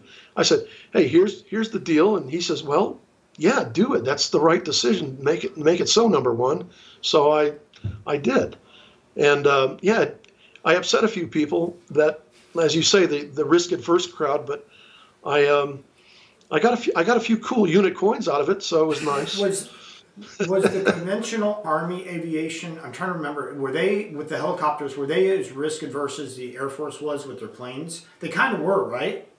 No, that's a really good question. Well, we lost a couple of the 47s, the Makos, as we were carrying in the SEALs and the other guys. And then of course we had the Apaches there too. So I'm out on the what they called Steel Beach, because the ramp out at Bagram, where the helicopters were at the time, now it's all paved, was the old pierced steel planking, the old Vietnam era type pierced steel planking, was still a lot of where it had peeled back from during the Afghan Civil War artillery shelling of the thing. So it was always interesting driving my little Gator around, trying to navigate all that stuff, especially at night under NVGs. Type of thing. It's, I'm always bringing extra chem lights to mark these things, because I really don't want to dump the Gator and get yelled at. But I'm out there during the daytime talking to one of these Apache drivers who's getting ready to go out on a mission, and I stopped at his in particular because so the helicopter driver who sits up and behind in the Apache, he's a CW4, old, experienced, thousands, billions of hours in attack aircraft. And in the front, the gunner is some fresh-faced first lieutenant, who I think had shaved once in flight school and hasn't since, type of thing. But the thing was, if you remember back in the day, they had those suction cup Garfield cat dolls that you could stick in the side of vehicles. Well, this lieutenant had stuck one in the side of his cockpit window, the one that didn't open, the left side. And so obviously I stopped and I had to comment on it. And the chief warrant officer gives me the old lurch. Oh, this is the guy I got to fly with. But after, he was joking. They were actually a good team. But he said, so how is it out there? Flying in support of the troops. He says, man, these guys, the enemy, they're tough. So we're shooting with our 30 millimeter chain gun and maybe firing a couple rockets at some of these cave entrances and these trench lines and what all. And this guy gets out of the cave and he's holding an RPG and he's going to shoot. He's aiming, he's leading, and I'm stitching him from crotch to head, and he's standing there and he shoots. At the last minute we veer left, right, whatever, and avoid. But these are some tough mofos, and they're brave as crap, and they're going to fight to the death. So it was that was an eye-opening little aircrew report that I don't think ever made it into Sean's book or any of the other books, but it was something that always stuck with me. Well, the pilots were all fierce. I think it was the commands that were very reluctant to let them, and they were very frustrated. It was. Yeah. It was. We could spend 2 hours just talking about my observations of Task Force Mountain and General Hagenbach, and the idiocy that I observed, as an outsider looking in, but having done a few NTC rotations back in the day and other things, I was dismayed at the lackadaisical planning and execution and the way they had organized their talk. We actually had one Predator that time, and when the Predator came online and the screen started showing, everything in the talk stopped. People that had no business being in the talk showed up in the talk and started watching Pred TV.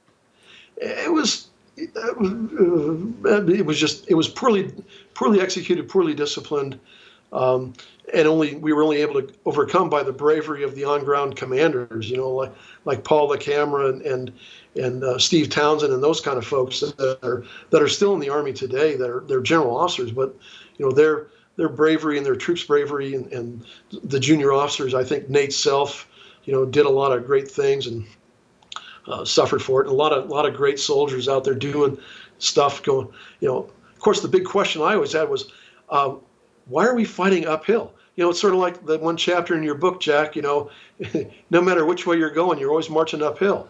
And Tom Greer wrote about that in his book Kill Bin Laden.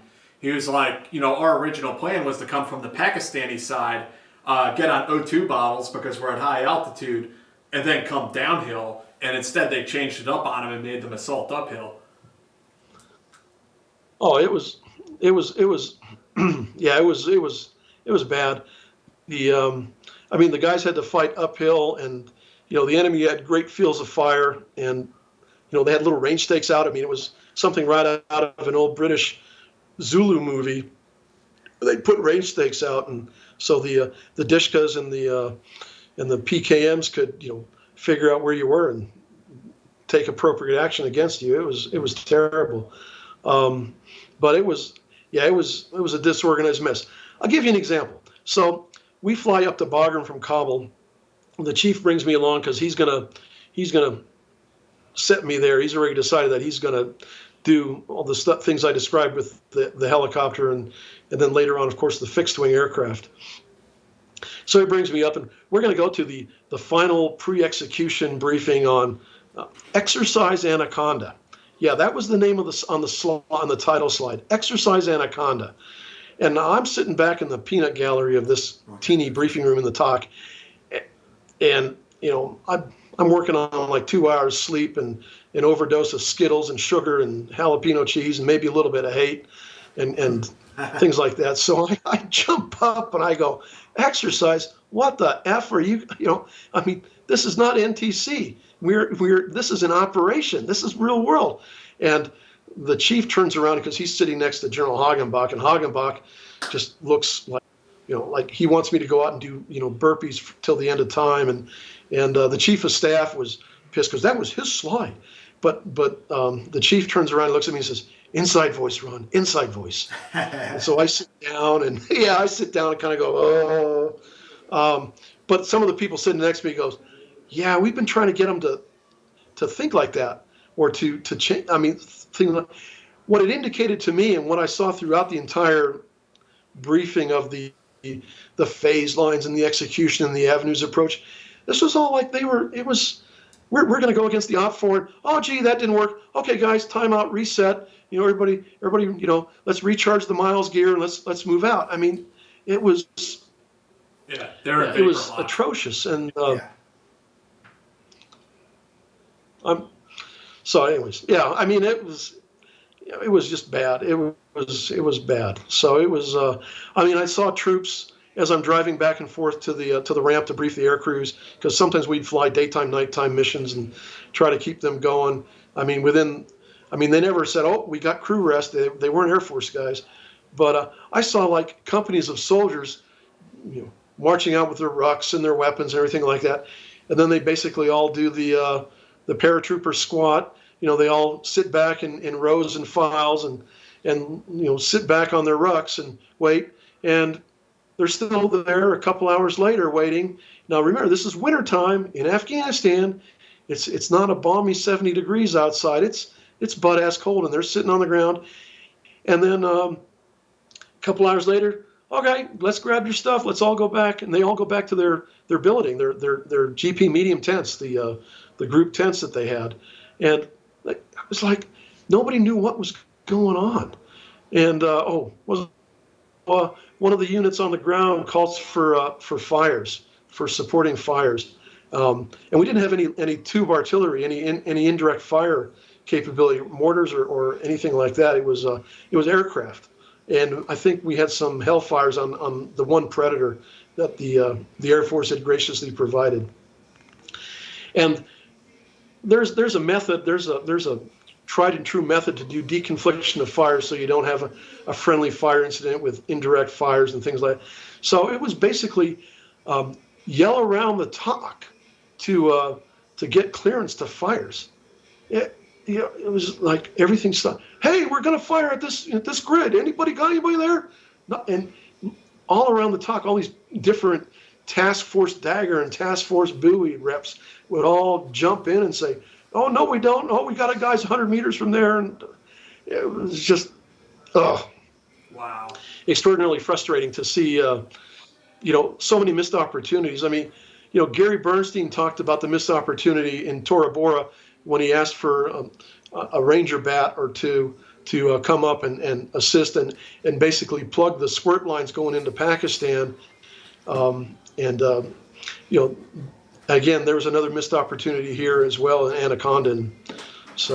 But we were fighting some pretty serious dudes up there. I mean, there was Chechens and all sorts of bad guys. So. I mean that the book that under the name Dalton Fury that he wrote. I mean, he doesn't come out and say it. And I mean, the late Tom Greer, he passed away. But I mean, the frustration is very much there in his book that there were strange decisions being made, and I don't know. You can tell he was not happy with how that went down. No, it was for something that well, supposedly that well planned and well thought out. It was haphazard and ham-fisted. It was just, I mean, and then so I asked the question, and again, not wearing a uniform, not being a cool guy in desert camo uniform, asking the question, saying, so how come we don't have any, pack howitzers or 105s or something? I mean, that, artillery's the, what is it, the queen of the battlefield or something. And so, we could do a lot more damage with that than, flying Apaches in there and getting them all shot up, because some of those Apaches came back and they were, I mean, thank God they're built robust and to survive a Soviet European battlefield type environment, but they were coming back pretty shaking. Some of them didn't even make it back to Bagram. They would only get as far as the FARP, the forward area refueling point, which the Army had set up to so they could do a quick turnaround for the helicopters to give them extra gas and reload them. I mean, they were broke hard. So and it turns out that I guess General Franks, the commander of Central Command, had decreed that there would be no artillery, and I think there was a SEAL unit that showed up, and they said, well, hell with that. Although they used much more saltier language because they're SEALs, and they brought a pair of 120 millimeter mortars with them, which were used to some effect, but there was only two of them, not everybody knew that they were there until they started firing, and then everybody's trying to figure out how to get. Hey, how can I get on that net call for fires? So, but I mean, your part. I mean, you were primarily running logistics and running people back and forth. Well, yeah. I mean, it doesn't sound sexy. I mean, I'm not storing the trench line or the beaches of Normandy, but I thought it was pretty critical. We we were, like I said, we were extraordinarily responsive to the military guys that needed to get where they're going, because we were trying to insert these guys, and we succeeded for the most part on the different rat lines that the military analysts had identified, suspected or known rat lines going back into Pakistan, and there weren't enough soft teams to cover down on all the rat lines. So some of the locations we're trying to where the rat lines would get in close, you would try to get to a topographical feature where you could cover both rat line areas, but didn't always work out that way. I mean, and of course, some of the soft units were very ill-equipped to participate in Anaconda. I mentioned earlier that the Danish soft team, great guys. I mean, they would always run around the airfield prior to Anaconda, getting in shape. But I mean, those really high mountains in Denmark have really prepared them well for the altitude and elevation of Afghanistan. So we infilled them on one day. We had to exfil them the next day because they were suffering from high altitude sickness. So, and there was nobody to replace them. There was nobody to cover down on their locations. So it was, it was a comedy of errors, tragic errors in some cases, but it was eye-opening for a lot of folks. And you mentioned you did what, like almost a dozen deployments to Afghanistan, all told? Say again, about a dozen. That's all I heard. Yeah, about a dozen deployments to Afghanistan. Well, not about exactly a dozen, and then I did one to Pakistan. So my lucky 13. But then you also got deployed to Iraq.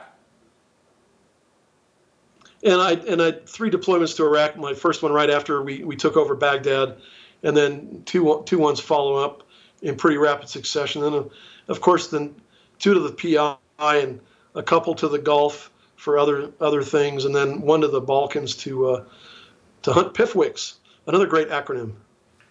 So what was that like? Going on a couple pumps to Iraq, bouncing right from one theater into the next. Well, luckily I actually had the first deployment to Afghanistan, deployed early January. I got home just in time to file my income taxes on the 15th of April, and then a couple weeks later, it was. Oh, that's all right. My wife had power of attorney. I wasn't worried, although I did admire the new stainless steel kitchen appliances that she got while I was gone, with all that extra money I was making. She was making. Yeah. So then I think I get back and I'm going back to Afghanistan. No, you're going to Pakistan. No, you're going here. No, you're. Oh, I'm ended up going to the Philippines and for that, and then for the hostage rescue, and then came back from that, and then went back to Iraq, back to Afghanistan, and for the second time, and it already had changed a whole lot, and then eventually when Iraq kicked off, did a few 3 tours there, and then a few more to Afghanistan as well. So, but it was interesting because the theaters were obviously extraordinarily different, both threat-wise, from an air branch point of view, the flying conditions-wise, the coordination-wise. So the initial days of Afghanistan, we, for some strange reason, we were only allowed to fly 1 mission a day from Tashkent into Kabul, and we had to land at a certain window, and then we had to sit around for 8 hours before we could take off again. And maybe it was 6 hours, but it was quite a stretch of time. I mean, I can unload an aircraft a lot faster than that, and I'm not that slow and that out of shape. But and I asked the agency liaison at the CAOC, that Combined Air Operations Center in Prince Sultan Air Base in Saudi Arabia, hey, WTF? What gives? And, well, that's the military's rules. I go, well, that's this, who's in charge of this? Let me talk to him. So I talked to some Air Force colonel who, hub. And he gives me a lot of crap. And I'm going, dude, he thinks I'm some sort of missionary aircraft or, Catholic relief or whatever. And I got to wonder what the hell my agency compadres are telling him there in the CAOC, and or not telling him. And I said, well, I'm here and I'm working for the State Department. That was always our catch-all. That's how we paid for the fuel too. Send them the bill to the embassy. And so I'm sure there's some resource management officer at the embassy still trying to get collection, and that part we'll delete out of the video. So I eventually talked to this colonel several times, and I said, why don't you just come out to Kabul and see what I'm dealing with here and talk to me. So he finally has to come out anyways for some big air coordination meeting. I mean, the Air Force is always really big on having meetings. And so he flew out in his brand new starched pressed DCUs, the desert camouflage uniform, very clean, and it was impressive. And he meets me, and of course I'm like, it's been a week since I've had even a rudimentary field shower, and like I say, I'm still on that diet of jalapeno cheese, crackers, and Skittles.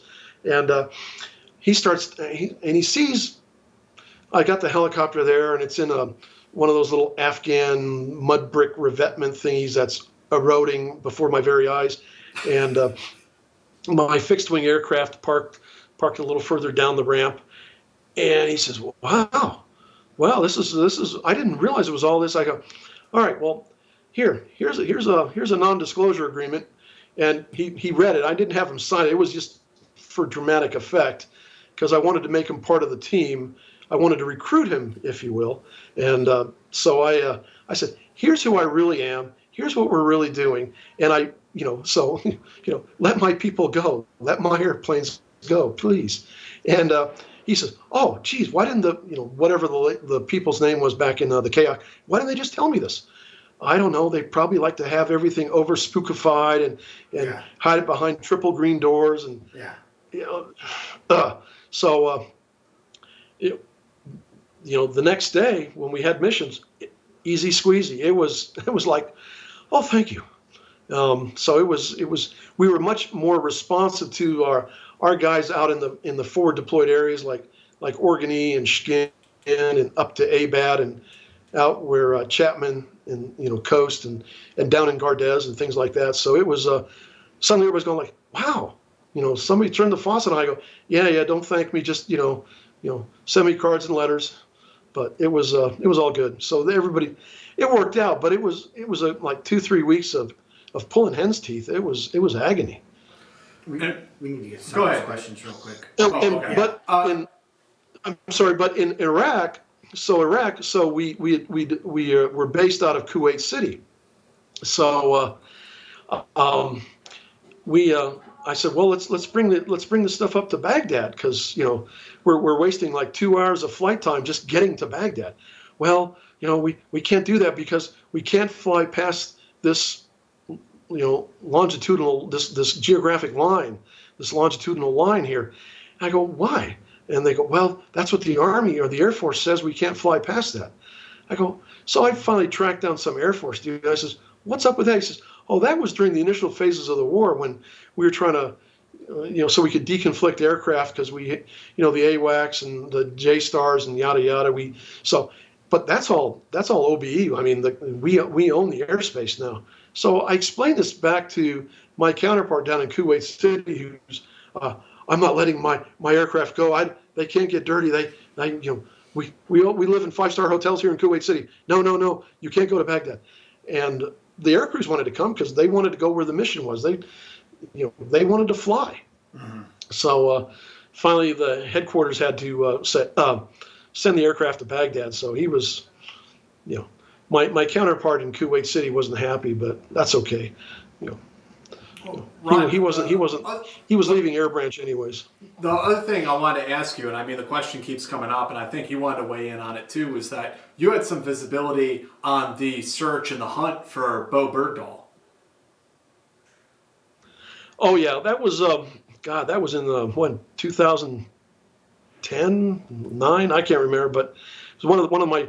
I was actually on a deployment to Afghanistan supporting the task force on a mission, a special program, and the chief of base at Bagram went home on one of their R&Rs, and since I was the senior officer present on Bagram, I got dual hatted, and I'm going, okay, I've done Bagram before. I mean, it's grown up quadruple, quintuple size from when I first was there. But I can do that. And so the 101st had just left with General Schlosser and General Milley and General McConville. There's a couple names that people might know. Had just left. And the 82nd Airborne showed up with General Scaparrotti in command and General Mayville and one other general who I cannot remember his name. But anyways, so like they've been there maybe a week. So they're still trying to figure out how to spell Afghanistan and where the John is and how to unlock their hooch and things like that.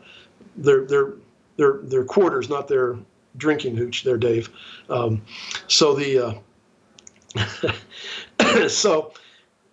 Bergdahl, all of a sudden one day I get a knock on the door at the OGA base, which is just around the corner from the TOC, or the headquarters building, headquarters hangar for the JTF 82, and hey, you need to come. There's a big meeting in the conference room. Da, da, da. So I get over there, and we discover that Bergdahl, at that time we didn't know his name, just that a soldier had disappeared from this fob. It was nighttime, so not a lot of details yet. Just that he was nowhere to be found on the fob. I mean, they'd turned the fob inside out, done an all hands search, and done the missing sensitive item walk up and down the fob type of thing. But he was nowhere to be found. So so we kind of war gamed a little bit, trying to figure out what's up. Scaparrotti sends the CID team. There was a criminal investigation detachment there at Bagram, and it rotated between the three services: the Army CID criminal investigation guys, the Air Force Office of Special Investigation, but this time it happened to be the Naval Criminal Investigative Service guys. And no, Jethro Gibbs wasn't there, and neither was Ziva. Otherwise, we all would have never let her go.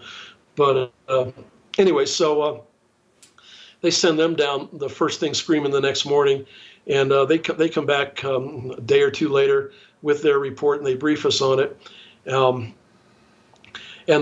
by now they've ascertained a lot, and the Bergdahl's platoon mates have spoken, and I know they've spoken a lot in the media, especially after Bergdahl was repatriated. I guess that's the least offensive term. So they explained to us that Bergdahl had been very friendly with a lot of the local Afghans, which by itself is nothing untoward, nothing abnormal about that, because you're supposed to win hearts and minds and meet the people, that sort of thing. But Bergdahl had him and his bunkmate, or the guy that had the rack next to him, the bed next to him. They liked playing that video game Assassin or something like that. It's like the movie Assassin 42 or what. It's the Russian organized crime thing. And Bergdahl had told his bunkmate that he wanted to make his way to Russia to hire himself out as a contract killer for Russian organized crime. Now, I know there's a lot of people, maybe some people listening to this, the author of American Cipher, they don't believe any of that. I believe the report. These NCIS officers, agents were professional. They didn't have an axe to grind. They reported what the guys said, the platoon mates and that sort of thing. In the meantime, now that we've discovered that Bergdahl's missing, we, it's all hands on deck throughout that whole region of the country to find the missing American soldier. But what upset the apple cart this whole time was this was right prior to the Afghan elections. So all the U.S. forces, along with the Afghan forces, had already been positioned to support securing the polling places and provide election security. So now we have to repurpose all these guys and move them from where they were at to where they needed to be. And it seemed like we were always a day late and a dollar short and one step behind Bergdahl. And I mean, we would get little snippets of indications that he was making his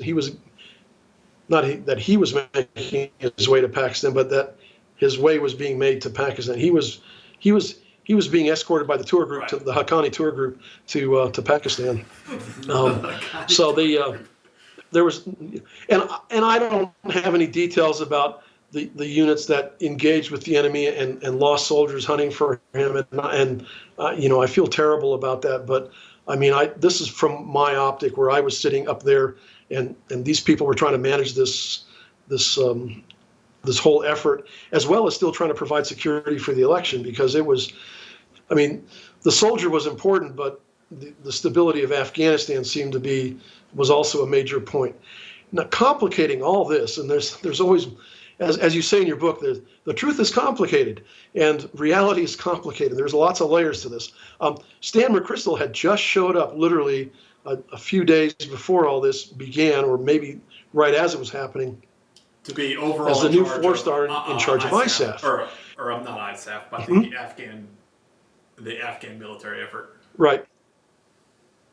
Right. Yeah, he was. So he was down. He was down in Kabul, and so we had numerous video teleconferences with the station, who was trying to retask assets out there in that area to collect information to find Bergdahl. With Stan McChrystal and his headquarters, the U.S. Embassy that was working, liaising with the Afghan government and the MOD and that sort of thing. I mean, and a few other players like Central Command. So these video teleconferences took place at a lot of weird hours because we had to accommodate all sorts of different time zones.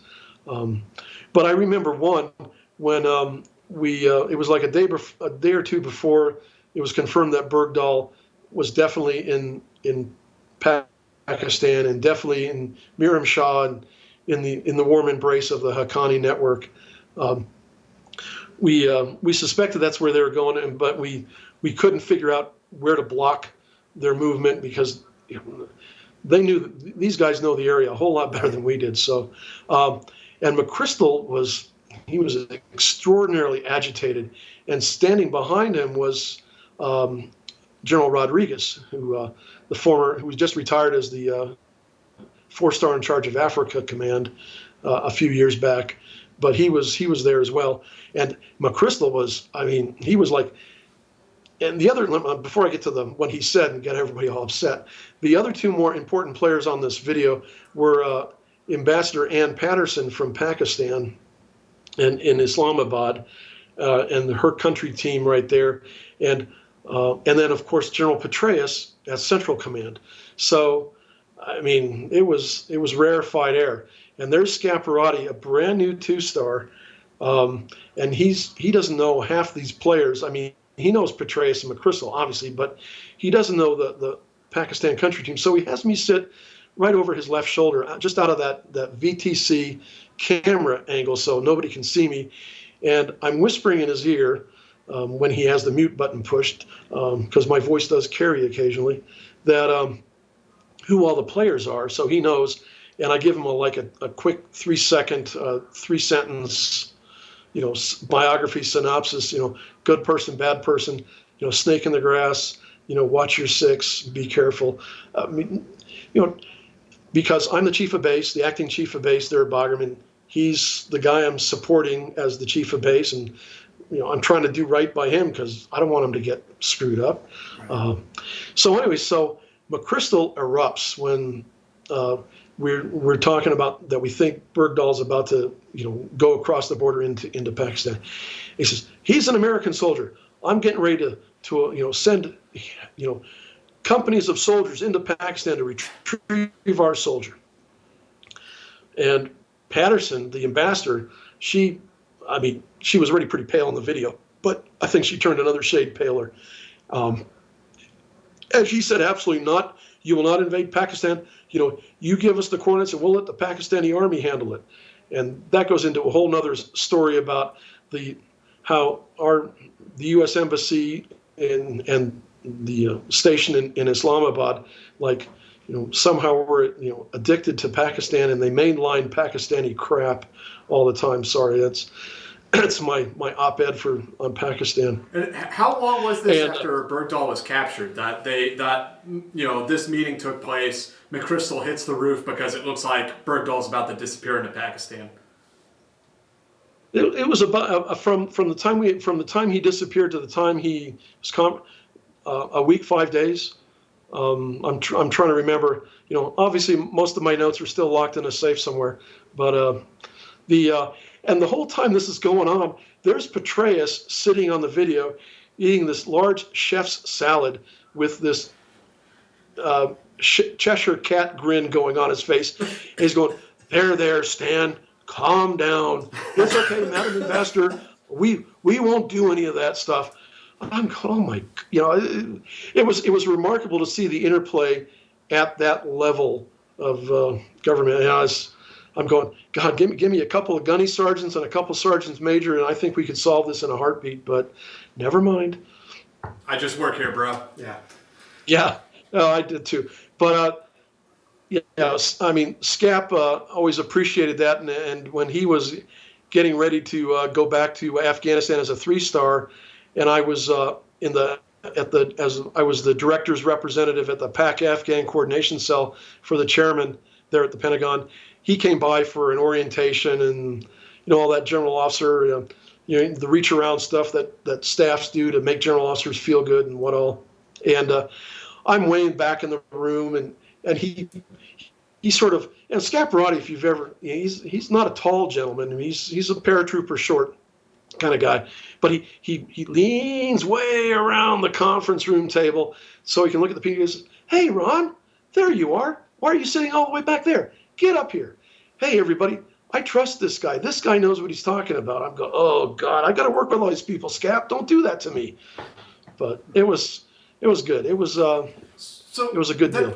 I mean, the hunt for Bergdahl just went on and on. We had Rangers and SEALs and everyone else combing Afghanistan looking for him. But now the question is, in retrospect, of course, why when we knew he was in Pakistan? Well, I think we weren't quite sure, and a lot of the stuff when we were combing the countryside for him, we were discovering a lot of. I think one element discovered a cave network that was interesting, and so it was like we were using the reason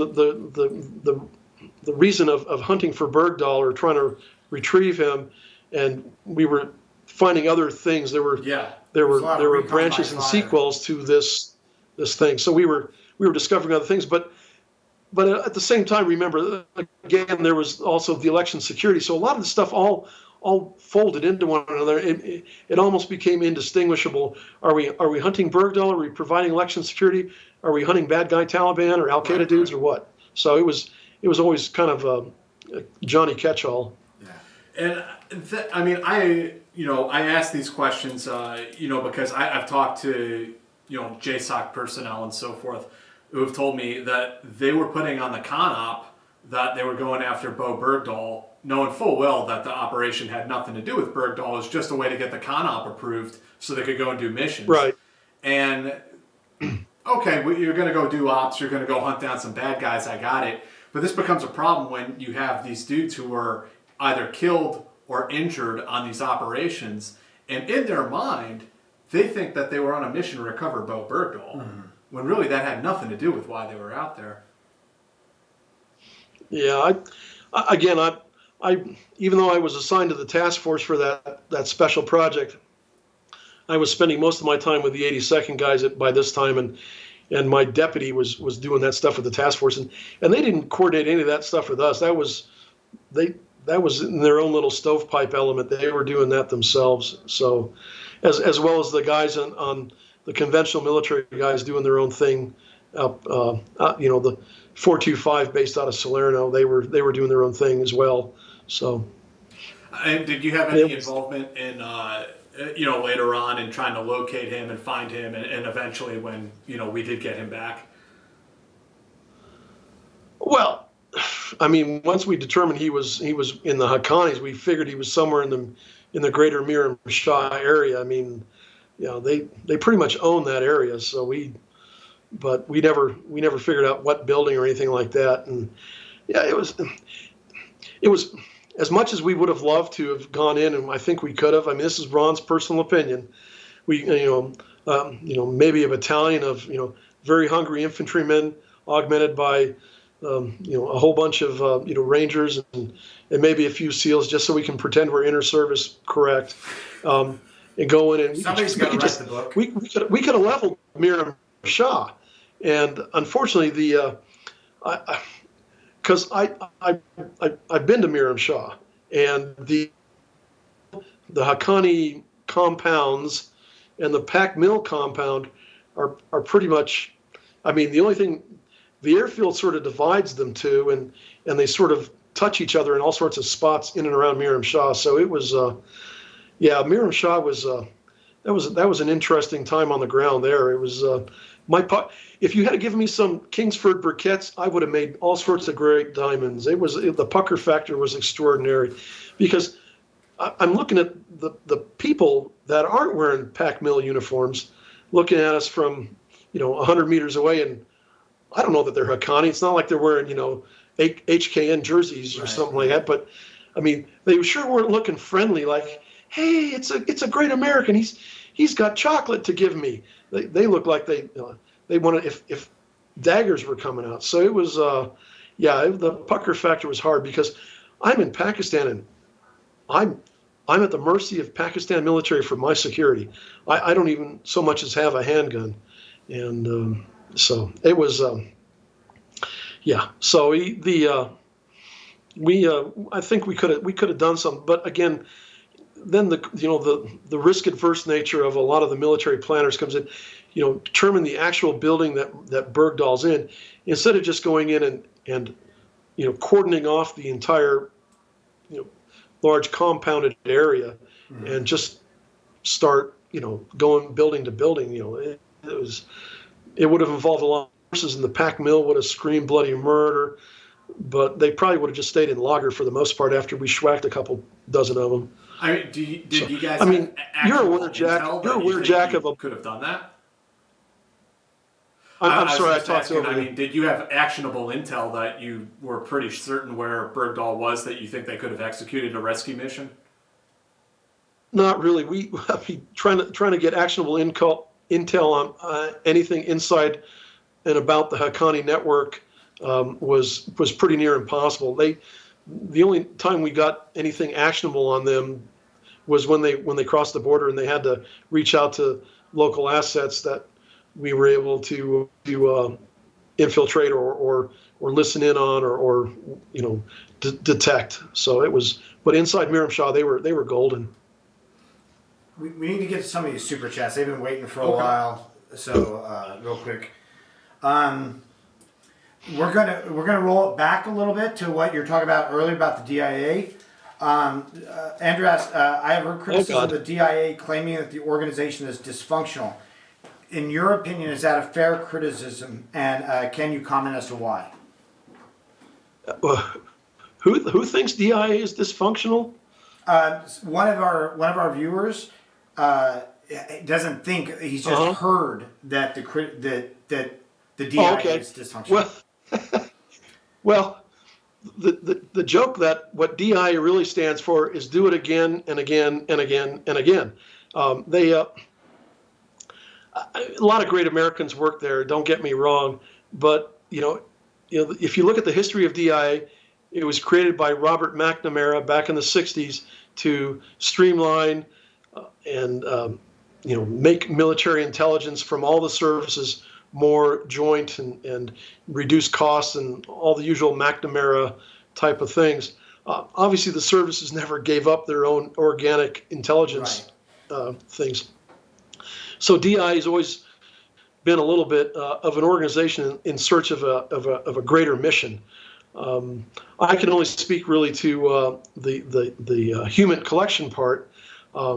When General Clapper, when he was the director of DI, he's the one that briefed Congress and got approval to create the Defense Human Service, DHS at the time. Now, of course, that's a totally different acronym, but and his pitch to the congressional committees was he showed them some very convoluted, complicated line and block charts about how Army or Air Force or the other services, human intelligence organizations operated and how they reported up to and the supporting chains and things like that. And it looked like a bad plate of spaghetti, just intermingled and intertwined. And I'm sure it made the congressmen, made their heads hurt because they actually had to look at it. And then he drew a very simplified 3-box line and block chart with one single line going between to connect all the boxes. So at the bottom were the collectors, then there's DHS, and then there's DIA, and the customers. And everybody, oh, that's so simple. So we'll do that. So And the first few years of DHS there was a lot of fighting back and forth between the services, trying to, DHS wanted to have it all. The Army has now gone back and recreated a lot of their human collection, but they justified it as tactical collections, Right. instead of, like, when I was with them, it was at the strategic level as well as tactical, but we also had the strategic mission. So DHS was, and of course it was a ginormous bureaucracy, because that's just the nature of DIA. So when General Flynn was there for ever so brief a time, and he was trying to reorganize, I could understand it.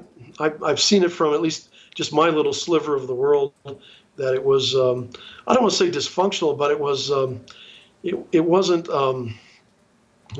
responsive enough, I believe. I mean, there's individual little programs, like document exploitation program, that my time exposed to it in both Afghanistan and Iraq, coordinating with them, because they had the national charter to do that.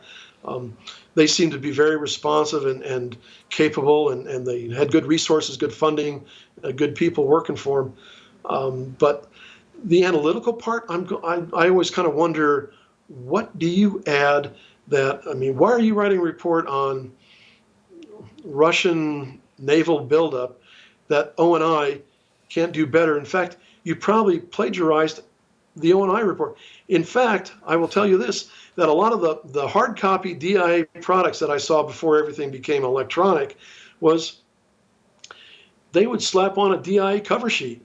I mean, that's all they did. They put on a DIA cover sheet, and you flip it open, and there's the O&I or the Air Force or whatever, and it was, of course, now it's the Maritime Intelligence Center, and it's the Ground Intelligence Center, and down in Charlottesville and things like that. So, the services have reorganized a little bit to be more, I guess, in line with greater DIA, but they're still supporting the services as well. But DIA, yeah.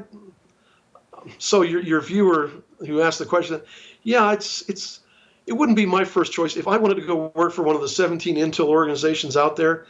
It wouldn't be my first 16 choices. So now, I'll just put it like that. Just so the viewers know, when Ron is talking, when he says DHS, he doesn't mean Department of Homeland Security. The DH, which is Defense Human now, used to be called the Defense. Right. Now it is. Right. It used to be the Defense Human Service, DHS. Right. Then when DHS was formed, the Department of Homeland Security, DHS had to change their name to DH. They had to create a new acronym. Yeah. So they didn't. Yeah, they had to pick a new acronym so they didn't get confused. Which was much more in keeping with. Right, which is much more in keeping with all the other DIA office symbols, which are only 2 letters. So we had to give up yes. So whatever. Somebody, Alex asked, what do the different colored badges mean, i.e. blue, green, etc.? Ron, can you please explain what Maritime Branch does? And he wants to know what your favorite meme of the week is. Yeah, that's a great question, because, we've kept you for like 2.5 hours, Ron. I think we're going to have to do a second episode, but we'll try to get through everyone's questions. But I did want to ask you for sure. I still got half a bottle of bourbon going here. Yeah, we got more than half here. But I for sure wanted to ask you, the same question, because you went over to Maritime Branch and you worked there as well. What's the deal with that as opposed to, Air Branch or Ground Branch? Well, Maritime Branch is one of the 4 branches within Special Operations Group. I mean, everybody knows about Ground Branch because they're the cool kids on the block. Air Branch, which we've talked about. Maritime Branch, which is they do stuff on the water, which is much more difficult because boats move a lot slower than airplanes and things like that. And then there's a 4th branch, personnel recovery, which I used to be the chief of, which deals with recovering personnel. But Maritime Branch, I spent a very short amount of time there. I'd come back from that special project in Afghanistan that I talked to you about, and they didn't quite know where to put me. And I didn't really want to go back to Air Branch because I've been there, done that. And I didn't want to go to Ground Branch because it would have been an extra 15-minute commute for me. So I'm like, I really don't want to drive anymore. So they said, why don't you go to Maritime Branch? I go, cool. Beaches, exotic ports, clam chowder. I'm all over it. So it was the next to smallest. I mean, personnel recovery being the smallest branch, but Maritime, very small branch, also a global mission. Again, very experienced mariners with all sorts of ship captain licenses that I was only beginning to understand all the different ratings and things like that. Deployed around the world in civilian craft. What was the phrase of the day? Non-traditional craft, but these are your standard cabin cruisers or whatever, and they're really passive collectors, if you will. They're always ready to host an infill, I'm guessing, but we never practiced that or anything like that. I think that's always something we would tell people that we can do, but the vessels we had where they were at, those weren't the capable vessels to do that. It would have, it takes a long time to chug across the Pacific or the Atlantic or wherever we needed to be to do that stuff. Most of what the guys did, and the guys were mostly former team guys from the SEALs, and not necessarily Dev Group, but the regular SEALs, as well as SWCC guys, the Special Warfare Combatant Craftsmen, the guys who drive the really cool boats that are armed, like porcupines with all sorts of weapons and stuff like that. My son-in-law, by the way, is one of those guys. We would go out and train with other nations' maritime forces because the SEALs were still trying to get into the whole foreign internal defense training thing that the special forces do so well, but the agency's maritime branch would do a lot of training with host nation maritime defense forces, small craft things, underwater infills, scuba training, that sort of thing. Nothing really high tech, and as well as they would augment ground branch on deployments overseas because the ground branch guys, even with the augmentation of contractors, they were getting pretty exhausted, and we would have to rotate. And throughout all the branches, officers would rotate to more traditional agency billets in the traditional area divisions, or now I guess they're all centers, to make their bones as a generic normal case officer in pick a location. Of course, everybody wanted to go to Paris or Berlin or London, and but a lot of officers actually went to Africa and were able to do a lot of good work down there. So good stuff. But so that's maritime. The different color badges. Well, blue badges, you're a bona fide agency dude. Now, I should say you're a bona fide intel community dude, because the other community entities like DIA, NSA, etc., they would also have blue badges for their folks. The only way you could tell who was everybody had their own little logo. We would have a more generic, not the CIA logo, but something like the Great Seal of the United States. And DIA, unfortunately, since we got ahead of them, they had to do the DIA logo and so on and so forth. Green badgers were contractors. They had passed all the same clearances, security checks, polygraph that the agency employees had passed, and they had access to agency computers and terminals and things like that. So, they were contractors. They weren't employees. They weren't allowed to make decisions. They could offer advice, and a lot of them were retired agency officers who came back to help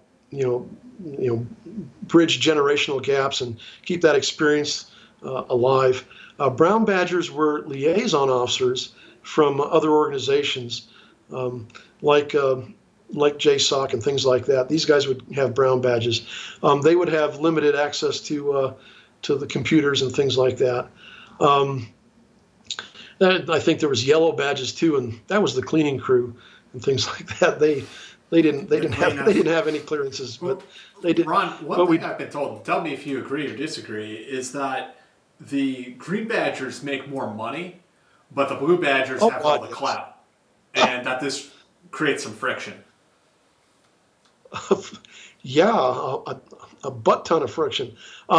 Example. So I meet a young case officer. Literally, he graduated the school and did all his pre-deployment training. And he shows up at Baghdad, and he I guess he does whatever he does, and he goes back, and whatever the minimum amount of time it was for him to stay with, that before he had to, whatever, I don't know, repay the government. I don't know how you'd repay a clandestine training thing, but he resigned from the agency and went right over to a contractor.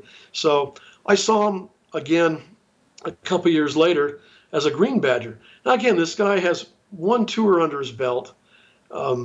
Still can't even spell case officer, can't even spell CO, and he's making almost twice as much as me. I know DC's expensive, but yeah, it caused a lot of friction. So I think it was Director Hayden that passed a rule or proclamated or sent out a rule saying that, hey, unless you are retiring, if you just resign from the agency, you have to wait, I think it was 1 or 2 years before you could come back as a Green Badger here at the agency.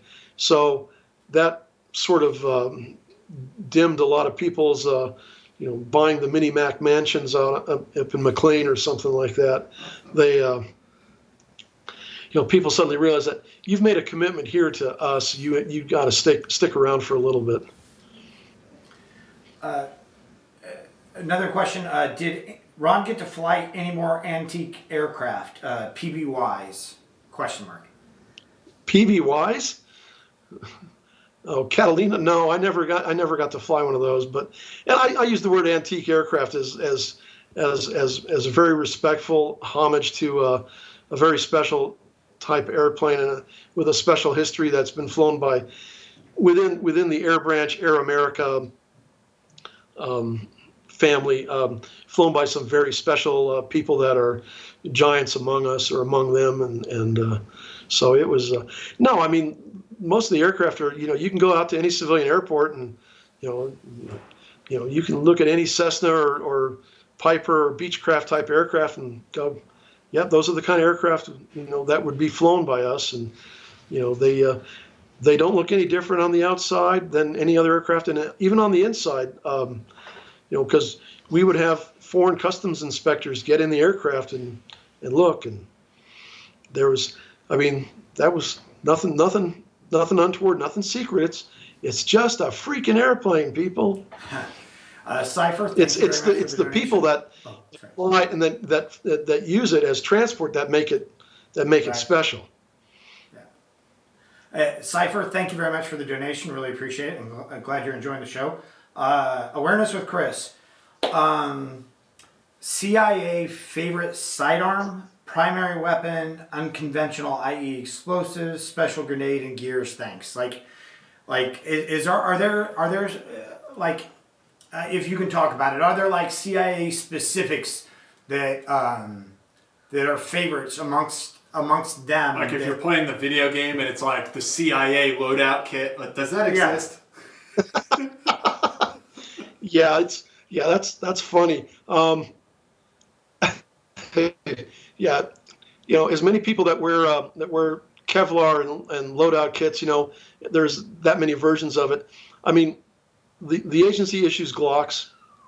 We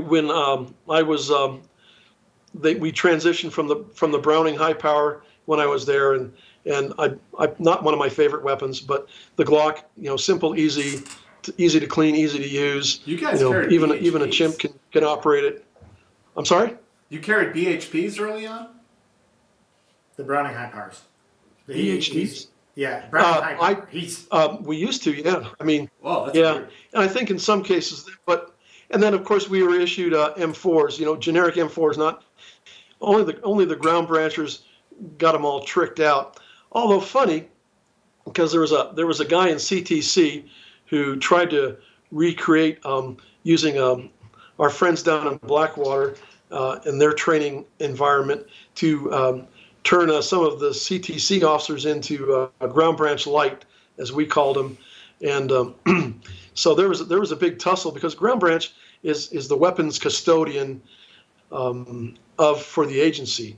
They're the ones who, we're going to get the M4s, bang, and only these officers and with these skill sets like PMOOs, paramilitary operations officers, primarily ground branch, will get them with the lasers and the flashlights and the all the aim point scopes and what all. Well, so this guy shows up and he's got a bunch of his, I want to like the little minions, they all show up off the airplane in Kabul and they're all looking like they're ground branch light. It's sort of like, you're over cleared militia guys with way too much gear and they're still trying to figure out how to arrange their kit all around them. Like, guys, you really might want to put that on the front where you can get to it more, because around the back it's going to be hard to get to your first aid kit when you need it, type of thing. It was hilarious. That was that was that was funny to watch a few ground branch guys get pretty upset about that. But that came and went very quickly. That was one of those little mini power struggles between CTC and SOG. The other funny thing was we had officers in the early days up in Kurdistan, and there was I think there were SEALs there, and they had a couple of Barrett's 50 caliber sniper rifles, and so of course there's nothing much going on. So, hey guys, you want to come out and shoot with us? Sure, great. So bang, bang, bang, they shoot the Barretts. And after a couple of days after their shoulders healed, they sent a message down to Baghdad saying, "Hey, we've qualified on the Barretts. Put that on our weapons card." And everybody's going, "Weapons card?" I was sort of reminded of like guys, it's just there's a standard weapons qual. It's like a handgun, the Glock, and the M4. There's really nothing in between unless you're in ground branch, and then that's internal to ground branch. But that went on and on, back and forth for a couple of weeks until I think finally somebody just told him to sit down, shut up, and color, and stop. You're not. I'm glad you had the experience with the Barrett, but you're not. It's not like we're going to start issuing them or right. training with them, because we'd have to rent out a triple long range somewhere so you could at least use the Barrett to its minimum range. It's in your file. It's the classified version of your file that you can't see, but it's in your file. Don't worry about it. Trust us. Yeah, trust us. Before we go on, let me just throw a little the YouTube call to action spiel out there. Thank you everyone who joined us tonight, and there's like 50 people watching this live, which is really cool. And thanks for showing up. Thanks for asking your questions. Thanks for spending some time with Ron and Dave and I. If you haven't subscribed to the channel, please hit the subscribe button below, and also hit the bell icon to make sure you get notified whenever we go live in the future. Down in the description, you're also going to see a link for our Patreon site. If you like what we're doing and you want to support us financially to keep this whole thing going, please take a look at that and consider making a monthly donation, even if it's just $1 a month. It helps us out a lot, so thank you. What else, Dave? Oh, our Reddit. There is a subreddit for this stream. It's Reddit / what is it, R or S? R / it's /R the team house. Yeah. And one last question, one last super chat. If you had to do it all again, would you do it differently, or what would you do differently? Wow. Well, God, I wouldn't. I mean, it was the greatest job ever. I mean, a lot of times we would have to pinch ourselves, out in the field somewhere. I can't believe we're actually getting to do this. This is too cool for school. It was really good. What would I do differently? There's all sorts of little things that you can say, gee, if I had just keep my mouth shut, maybe I would have gotten promoted a year sooner. Gosh, but I had a great career. I had a wonderful experience. I worked with some super outstanding people. I mean, there's some people there that, I mean, I tell the story that if I was 1% as good as one individual, one officer that I think we all know, but I can't, his name is like Lord Baltimore, I can't say it. So, I'd be 100% better as an officer and as a human being. I mean, so there's some really tremendous people out there doing some really great work for this country and for their fellow CIA officers, because that's what it really boils down to a lot of time. There's all sorts of policy stuff. I mean, oh, I don't support the war in Iraq, or I don't do this, or I don't want to do that. I don't care. I'm out there to support my battle buddy, my partner, my fellow employee, my colleague. And when I get to be the senior pachyderm at the White House, at the NSC, or wherever, then I'll input my decision. But right now, I'll just keep it to myself and do the best job I know how to do what I need to do, and to bring everybody back safely, and to bring myself back safely. Ron, this has been amazing. I've kept you for 3 hours, and I'm if you're willing, I'm going to twist your arm a little bit and try to ask you to record another video for us for our supporters on Patreon, talking some stories about the Philippines. But we have kept you a long time here. Thank you again. And if you're willing, I'd love to invite you on to do a second episode, because there's just a lot more that we haven't even gotten to cover. Oh. Yeah. I would love to, and God, it would be my honor and privilege. Oh, it's ours, really. Yeah. I mean, it's so great to be able to hear you tell some of these stories and share some of this history with us. We really appreciate you. We appreciate you guys. We appreciate our viewers. This was crazy. It was great. All right, folks. So we'll thank you. Yeah, we'll stick around for the extra video. Yeah, and we'll record the exclusive video for our supporters after this. And we'll talk a little bit about the Philippines. I know you got some pretty interesting stories there as well. Okay, hey, sounds good. Thanks, guys. Remember to subscribe if you haven't already. Hit that like. Please share this if you thought it was good. Thanks, guys. Thanks for joining us. It was a long night. We appreciate it. Thank you.